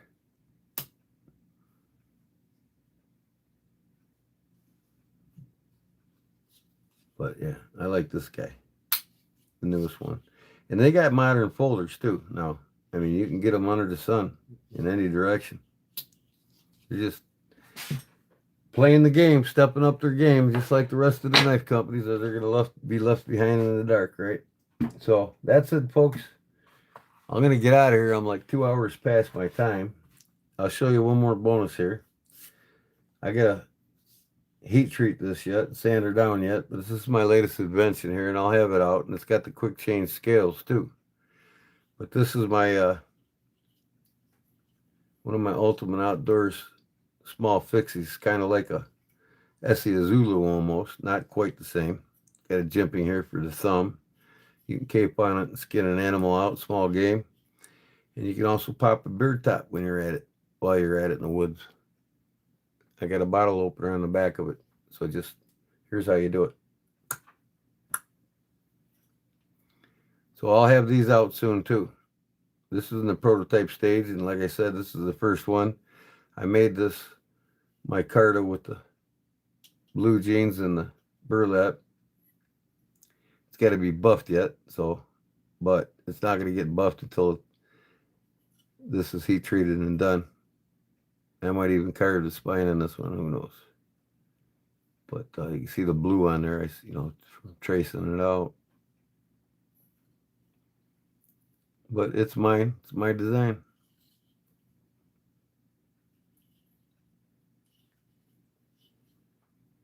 In France, everyone once in their life got a Swiss Army knife.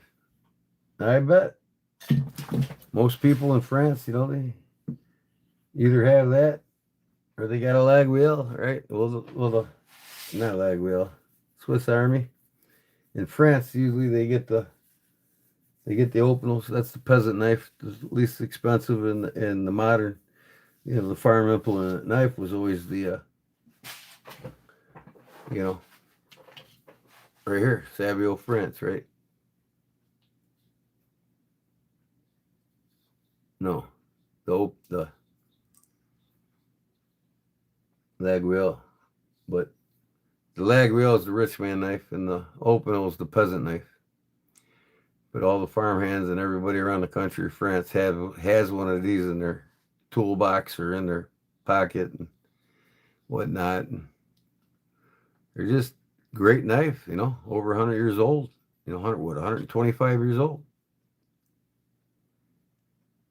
Then I also love the Old Bear, another France classic. But yeah, I took this apart last night. I totally custom modded it. I took the gaping T handle out of it and made it curved, just like I like it. Kind of like a finish knife.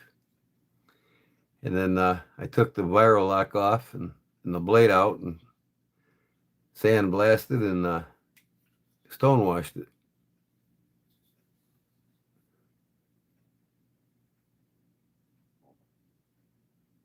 I burnt this with the torch. Then I oiled it up. I'll put some more oil on it here soon.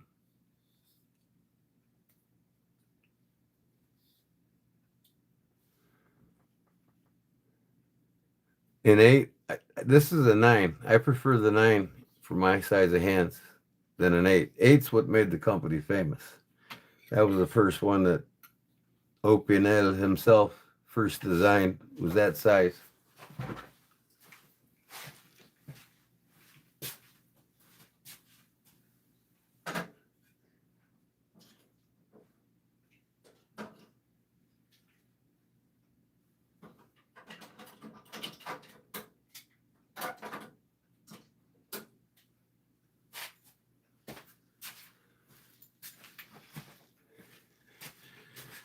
I mean, there's only a couple I gotta get. I got the biggest to the smallest.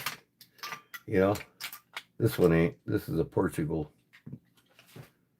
But this is my oldest one. This one's from the 60s. This is before the viral lock. This doesn't lock open or closed. No, it locks open but not closed. Here's another oldie from the 70s. This is a carbon one. I think this one's a stainless. It might be carbon, but these are stainless. You know, and then I got the biggest one, number 13. And I also got the smallest one. The number 2, I think it is. Look at how small. Yeah, number 2. This thing don't lock at all. It's just a little novelty knife. The number 2 don't even span across my 4 fingers almost. You never get a chance to visit the Opinel factory in Sabio? And this one here is a carbon steel. No, this is the inox. This is stainless, but it had the grizzly bear on it. You know, the Kodiak Edge theme, right? I had to get it. This is a new one. This was made a couple years ago. Smallest one. This one here is the number 5. So I got to get the 4. I don't have the 4. Carbon. This one's carbon. This one here, is it carbon too? Yep, carbon. I love carbon over anything. And this is the number 6. This was a number 8, and I totally modded it. I got to put a lanyard back on it. I carved a snake on the top of the spine. But I wanted, and this was a number 8 when I started, so where are we at? Number 8, right? This is a number 10. Here's the number 8. Original number 8. See, this started out at number 8.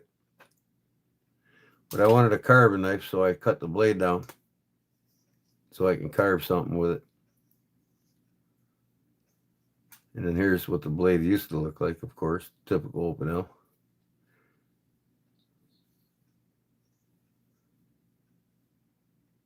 So you can see how much I cut off of that blade to make a sheep's foot. I put my own nail nick in it.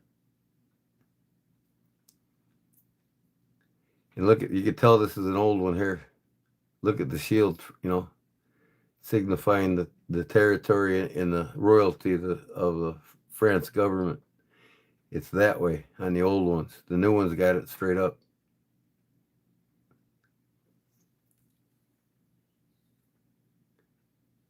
Look at chestnut Opinel. Yeah, I got to get a shucker too. I want to get an oyster shucker Opinel. But this is the number 8 when I started. I put a wood spacer in here because I shortened the blade.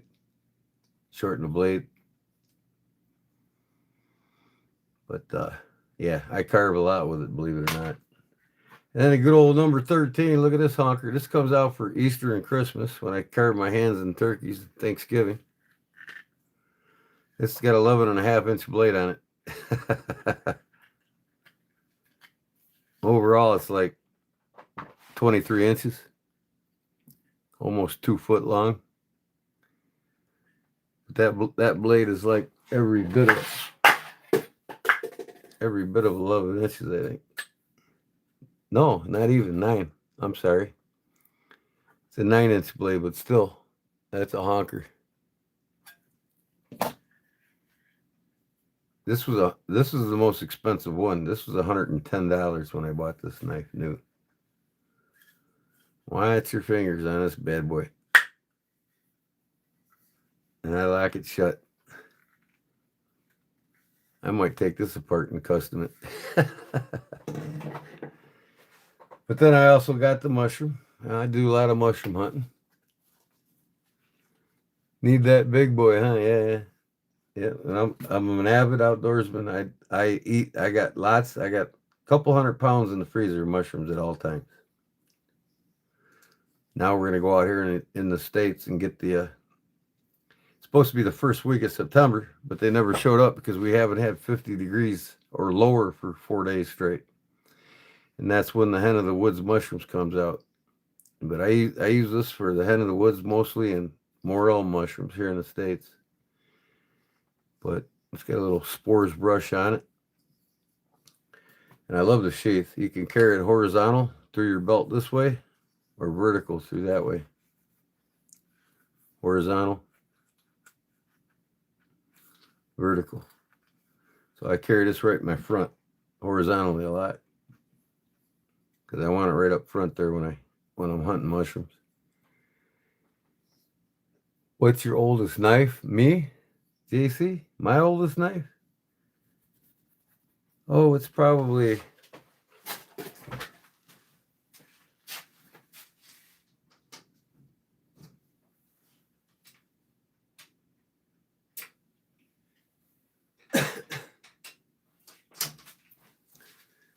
since we're on the France topic, the French in France, in Italy, it's real close. They're neighboring countries.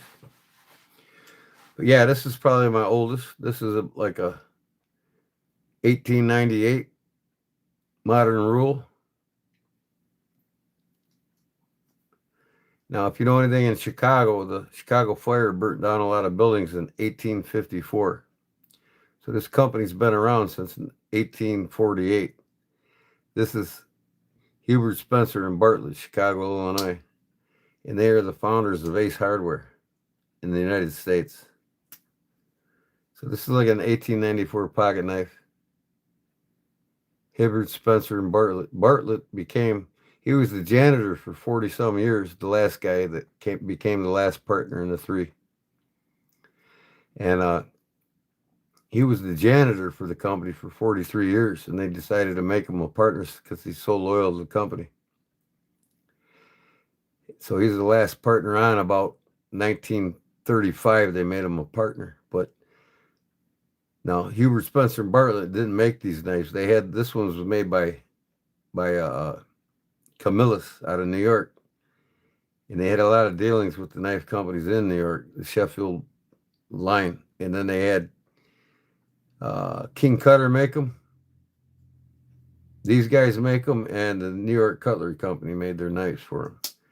And then they started the Ace Hardware. And then this is an original mirror. Hardware for hardware, Hibbert, Spencer, Bartlett, Chicago. And that's where I'm from. So that's my oldest, my most prided knife right there. But I wanted to show you this. Italian, French, right? Same area. Stiletto. Now this fellow here, even though he's from France, he'll tell you about the Italian stilettos, I'm sure. And when you look at this, if you're from France, you'd know right away. This is not a twisting bolster. After 1954, they started machine making these. Up until then, they made them all by hand in Italy. This is an original from Italy in 1954. This is the last run of the Italian stilettos made by hand. And how you tell they're made by hand is when they started machine making them, they integrated the twist bolster unlock mechanism. This one don't have it, so you got to pull up on a spring to unlock it. But everything's basically the same. It spun off the production knives. It's still got the safety. But this one is like 1953, 1954. Look at the shape of this thing. This thing's like mint. And it fires like nobody's business. Now, the biggest one they had was a 13-inch. This one here is the 7.5. And I've actually repaired several of these for a guy that collected them. I mean, he had 13 inches that were worth $2,000 a piece, handmade before 1954. Well, you know now, Leon. Yep, this don't have the twist bolster. See, it's got the safety feature, because like I said, even before 54, the same features were all the same, other than the fact now you can't deploy it. But once you pull that safety off and you deploy it, this doesn't twist. It's solid. These are all handmade. They're handmade solid with the hand, safety release. Or there's a certain name for that lock. I can't remember the name of it right now. But this one was handmade, 100% handmade. This is probably one of my best prized possessions right here. You know, I got a lot of roots and family in Italy and France, and it takes me back. You know, I'm 60 years old, so I've learned a lot at my age. Put the safety on. I just put all these away tomorrow, I guess.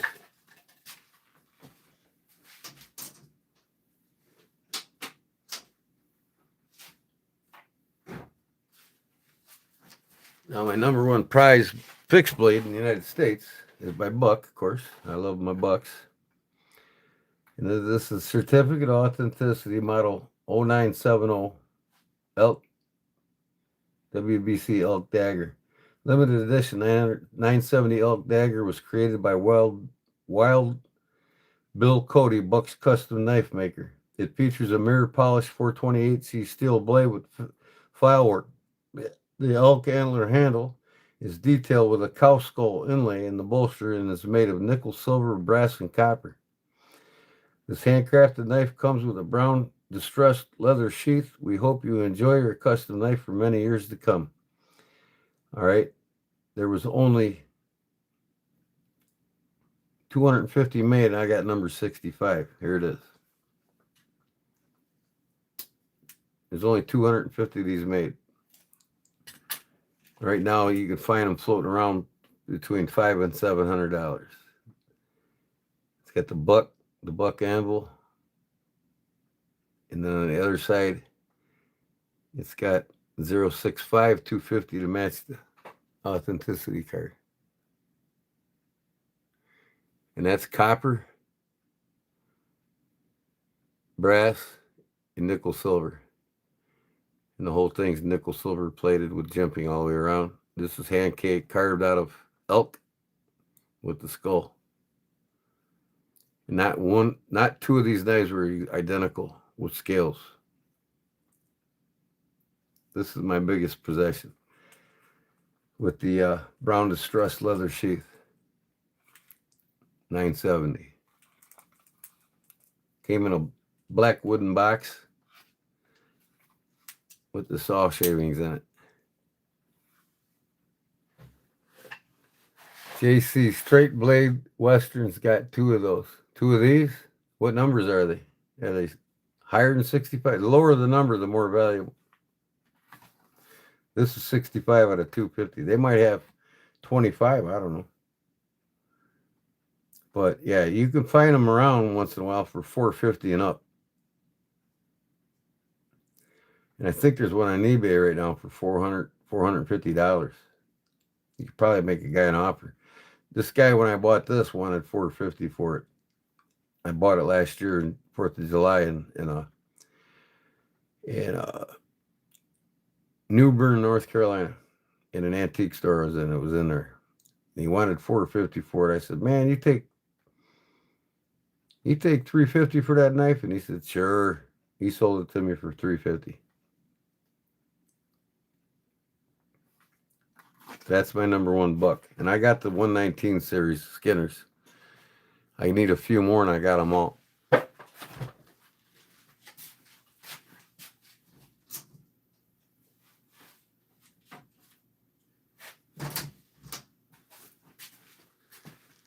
Okay, I guess I gotta hit it.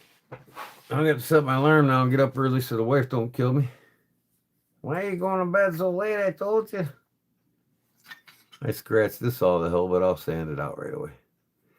But I'm gonna have these out, and I'm gonna have these out here coming soon on my eBay store. Build a knife kit.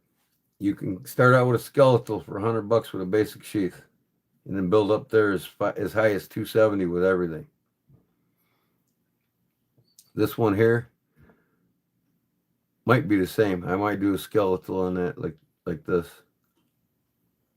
but I might do a wide cutout in here. $100. Then you work your way up. Scales $35, $40, depending on the material. Sheaths, depending on the hardware. Start out at 100. I want all these to start out at 100 and work your way up.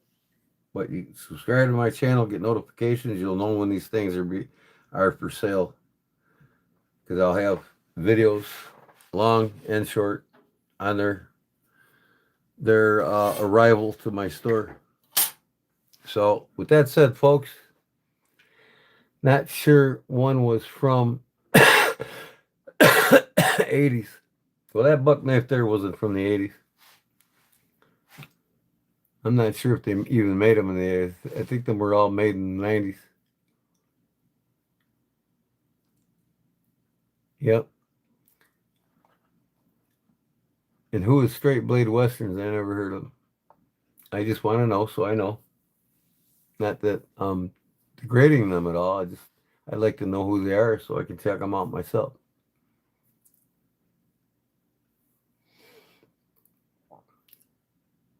You told me you learn a lot from me. Well, thanks, Leanna. I mean, that's what I'm doing. I'm sharing my knife, over 50 years of knife knowledge with you all. I'm not one of them beginner YouTubes that's learn a little bit and is trying to teach everybody all the wrong shit. You know what I mean? Oh, one more open. I'm sorry. Gotta have the camp set, man. Number 8, right? The most famous knife of all. Oh, and I also have, where's it at? Did they even bring it out right here? Yeah, I did. For my camp set. Gotta have this for your camp set, right? You gotta peel some veggies, right? A little potato peeler here. And it locks. That's the 6, I believe. Yep, number 6, potato peeler. This is the number 8. You got your knife. You can use it when you need to use the knife. The only bad thing about it is you better have another open knife if you're going to use the fork or a spoon in it. So you just put that knife in there like that. You pull out what you need. It's a fork or a spoon. And they designed this to go right in there like that. And then you just twist the vibro lock right like that, and it's in solid. Now you got a fork. So you'll get you another number 8 here, right? So you can cut your steaks.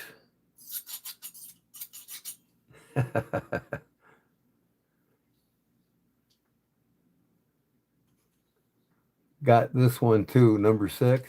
Yeah. So that's that. And I think these will fit in the older knives, because let me see here. Take this out. I mean, it's designed to go through around the tang of the blade. I don't think the blade's changed any since they started. See? But the only thing is, that's wider than this vibro lock. I can't get it to close. So maybe if I do it on an older, what's this, a number 12? No, this one don't lock because it's too old. What we got here? What's this one? Number 8. So it'll fit in these newer styles, but they won't fit in the older ones.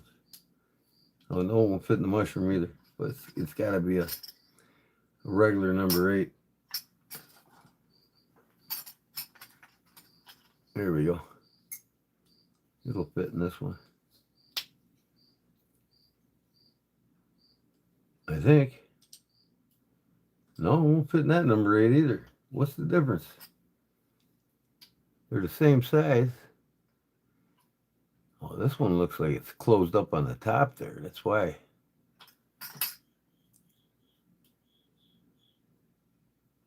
I bet I can force it in there. Nope, can't even do that. Nope. So I guess this one's made for a little more cut out there. This one's cut out. What the hell's going on here? They must have messed this one up when they made it. But anyways, it goes in the set. Yep. So I got me a little. I got the mushroom knife. I got the potato peeler. Peel any veggies with it, really. And I got the camp knife with the spoon and fork.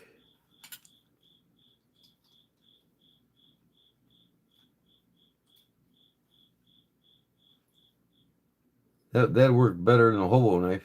I'll tell you that right now. So they're just innovating all the time. You know, Opinel's coming up with some new shit all the time, man. It's cool. They got a lot of stuff I don't have. And I'm looking forward to getting it, to tell you the truth.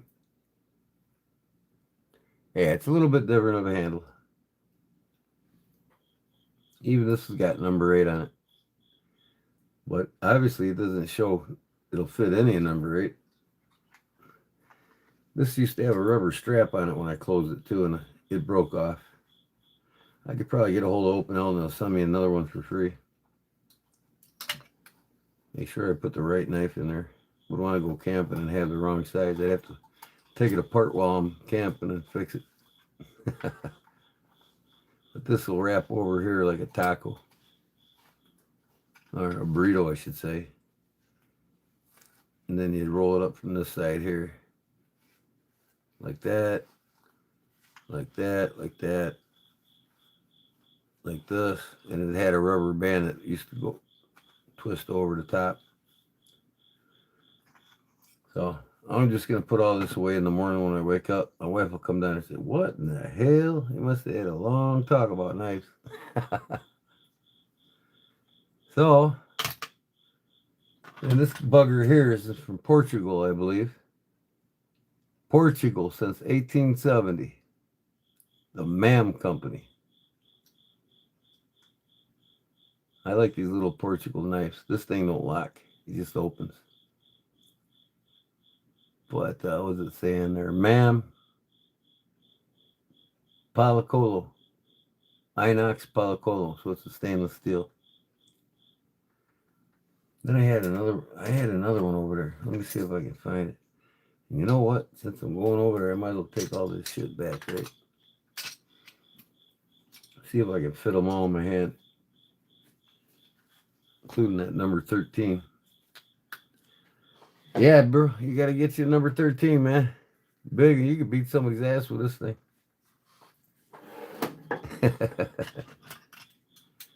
This used to be the longest, number 12. I had the longest before I got that 13. This thing's from the 60s.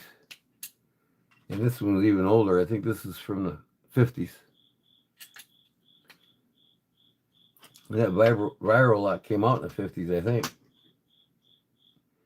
You know, Opinel didn't have the viral lock until the 50s or 60s, somewhere around there. No. I don't think they had it until the 80s. Because these don't lock. It locks in the open position, but not the closed. They didn't have the lock until like the 80s, where it locked closed. I'm gonna leave this one out because I like carrying it. And like I said, where's that sheath at?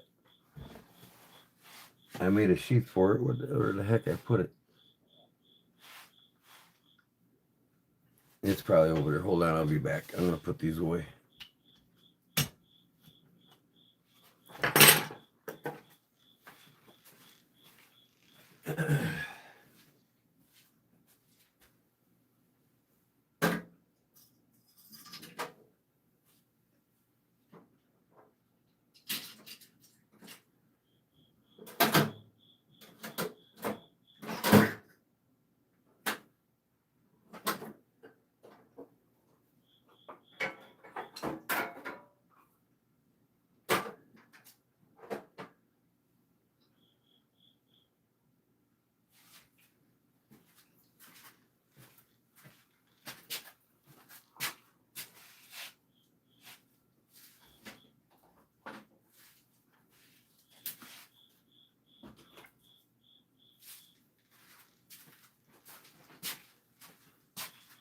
Okay, I'll show you a couple somethings here. So this is just the way the fronts are. This is the old school openal sheath here. See? But of course this would take like a number 6. Or you put a number 8 in it. But see, this is typical French sheath, as you know. And now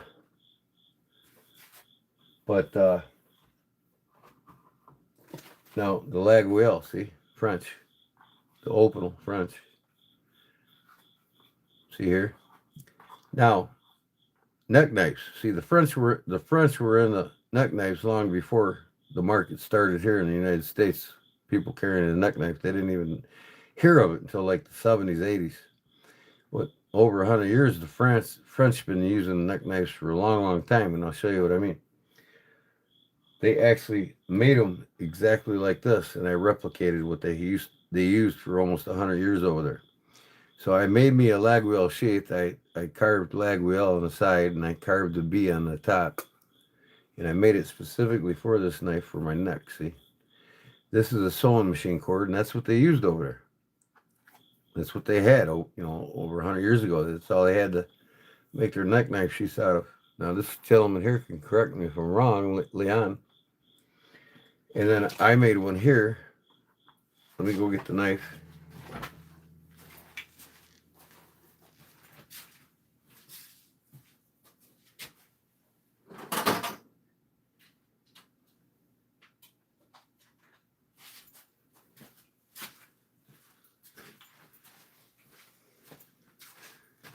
I made one here for my number 12 opener. And this is how they typically made them over there in France. Over 100 years. So I'll show you.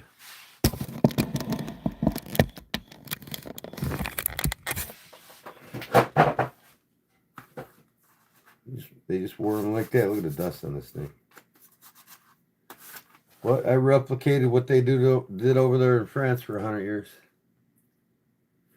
And see, and I even made one for my lag wheel knife. So I carry them both of them.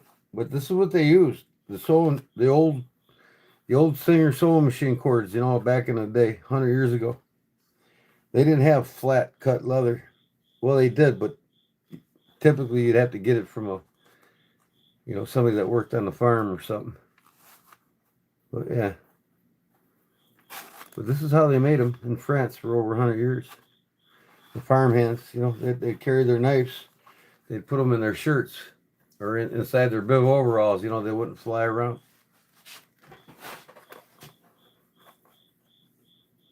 So, nothing worse than losing a $250 French handmade knife, right?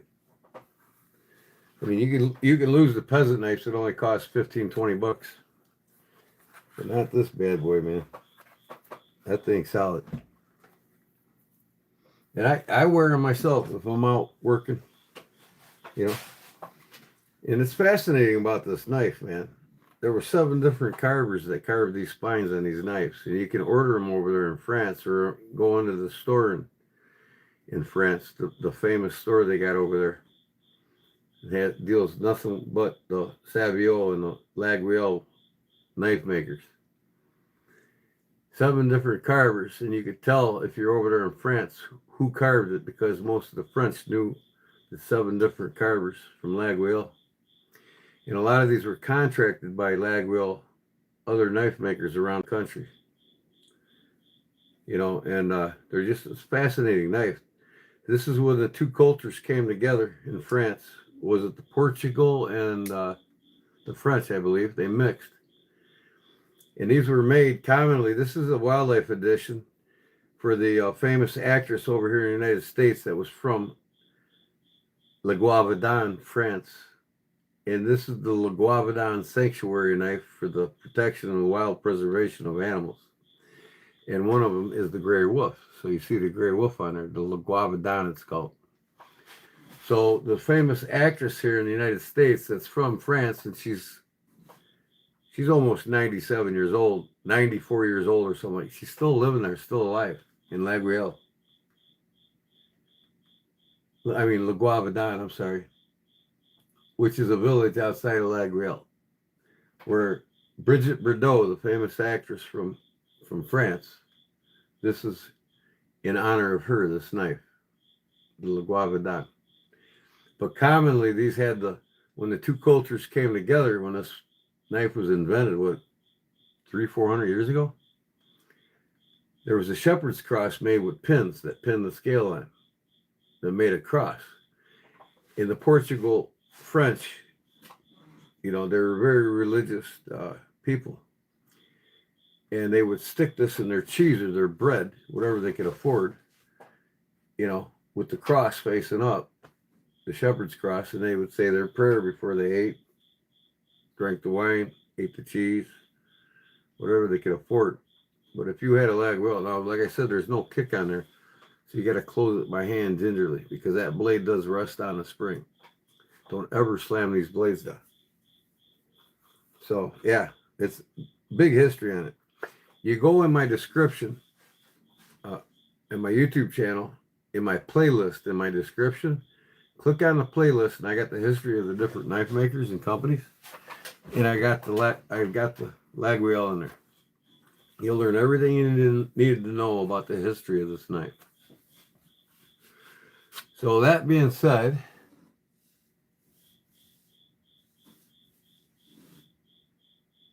this piece here is pretty rare. Yeah, they probably don't make these anymore, I'm sure. This thing is probably about 20 years old. The Le Guavadin. Have you heard of Le Guavadin over there by lag wheel? Yeah, check it out, man. I mean, even if you are from France, I still learn things from people in France about America. My cousin lived there for 45 years, and she taught me a lot. She lived in France and Italy, right there in downtown France and Italy. She was on the ocean just about every day, sunbathing. She loved the ocean. She was famous. They're not famous, but she was a model over there. She went over there 45 years ago to be a hairdresser model. They filmed her. She's so beautiful. And they filmed her for the hairstylist magazines, for all the different hairdos. Her hair has been made up 1,000 different ways and 1,000 different pictures. So she stayed there when she got there after filming for 45 years. And her ex-husband is French, from there. And my two cousins are French, and they're still there, except for the youngest one. He moved back. She finally moved back to the States, but she had to be by the ocean, so she's living in Tampa, Florida now. But her son came with her, and he lives in Tampa with her. But he's 100% French. And so is both of her sons. She was born here, right where I grew up, Wilmington, Joliet area, Illinois. But when she was 23 years old, she moved there to be a hairstylist. She's like 69 now.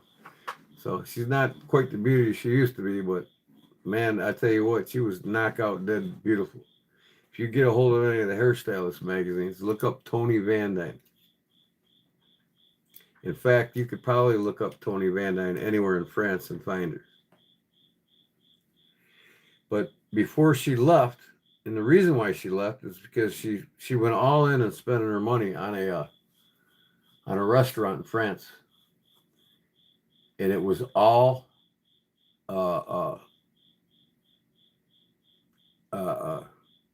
vegan style health food restaurant. I mean, she made things out of vegetables and breads and all kinds of things. She taught me how to cook a lot of different Italian and French breads and pizza dough, and I get all my flour imported from Italy. It's a double lot zero flour, and then the corn flour to go with it to put on the bottom of the crust. So when I make pizzas, they're authentic. I mean, my house smells like a bakery from Italy. Have you ever been France? No, I haven't. My dad has. I was in the Navy, and I spent all my time in the Caribbean, in the Red Sea, in the Gulf War. Never got on the West Coast. Never got to France. But my dad was a CB, a BU, a builder in the Seabees in the Navy.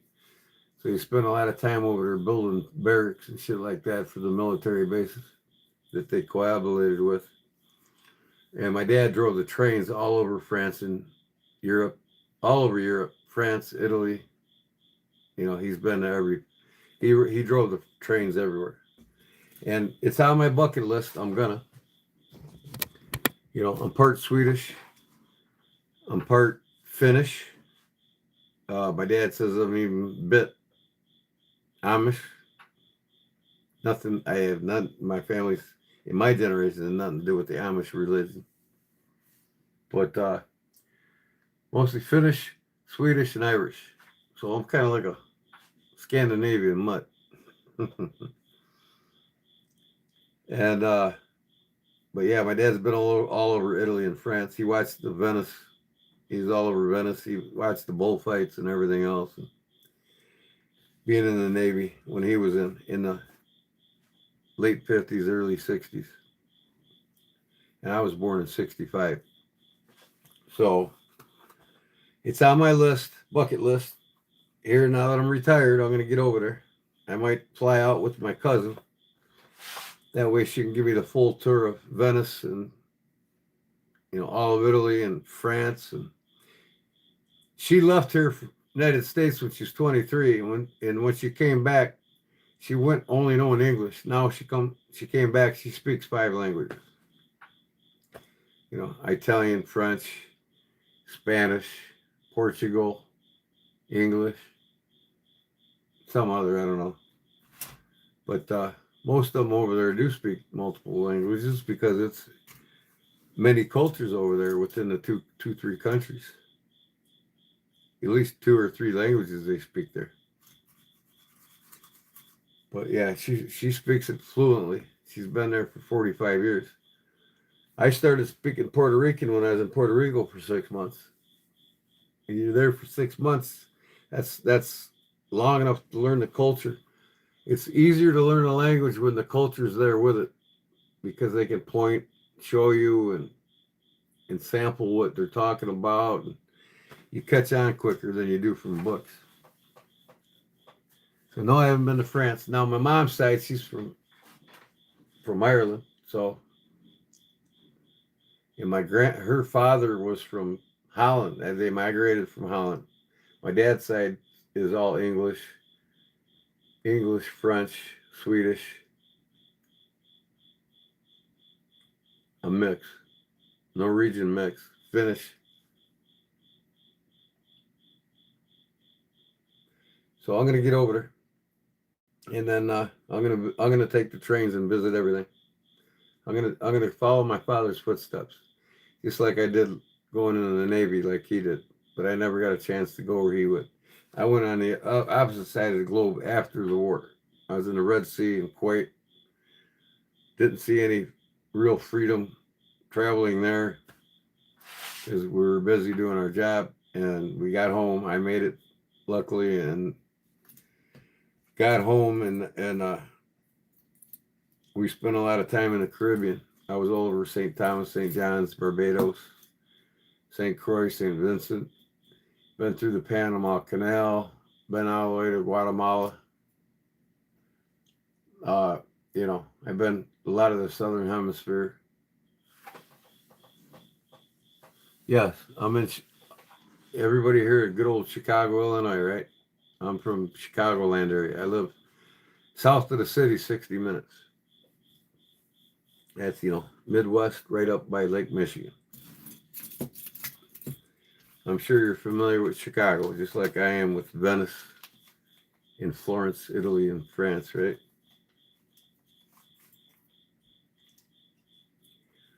But yeah, I'm gonna fly out with my cousin to take a tour with my wife when we go to France. I want to go to the La Grail store in downtown France, or what's the town in France they call it? They got you'll see it in my playlist for the history of the knife companies. Just click on the La Grail fact, the history of the La Grail knife. You'll see it there. That's the one I want to go to. The one that's been there for over 100 and some years, 125 years or something like that. It's like the most exquisite knife shop in all of France. Exclusively Grails and Grail products and merchandise. That's it. Thiers. Yep. It's in Thiers. I want to visit Thiers. I want to visit that shop. So yeah, go to my playlist if it's because you're like 6 hours difference from us. I mean, it's probably noon where you're at right now, and it's gonna be daylight here in 2 hours if I don't get my ass to bed.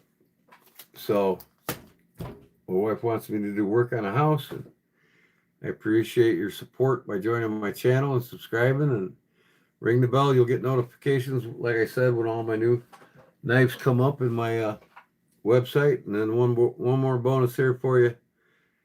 This one here is a Palacolo Carbano Jose de Cruz. Portugal, France, right? Look at that beauty. It's already taken on a patina.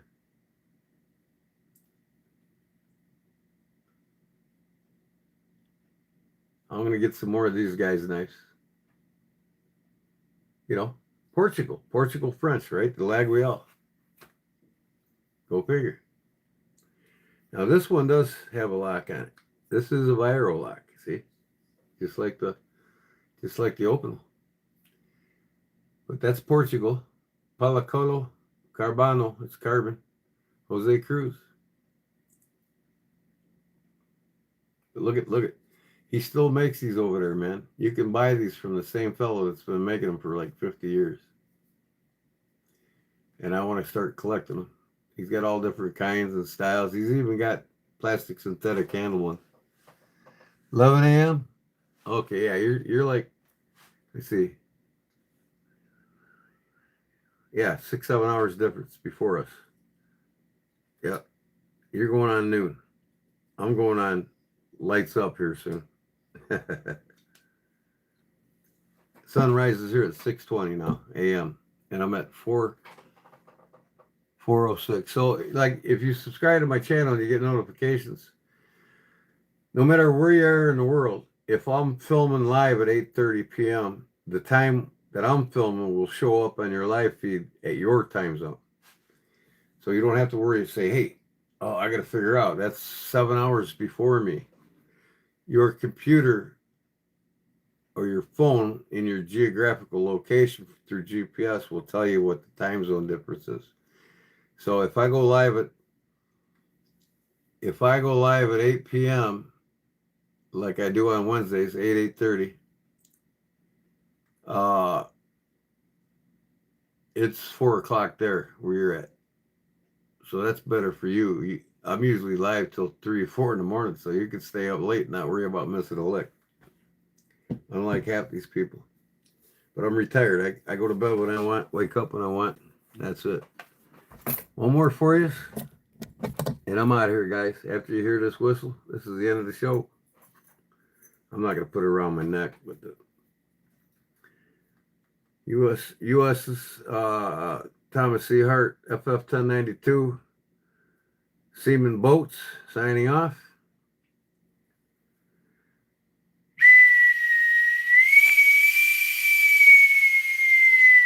That's it on deck.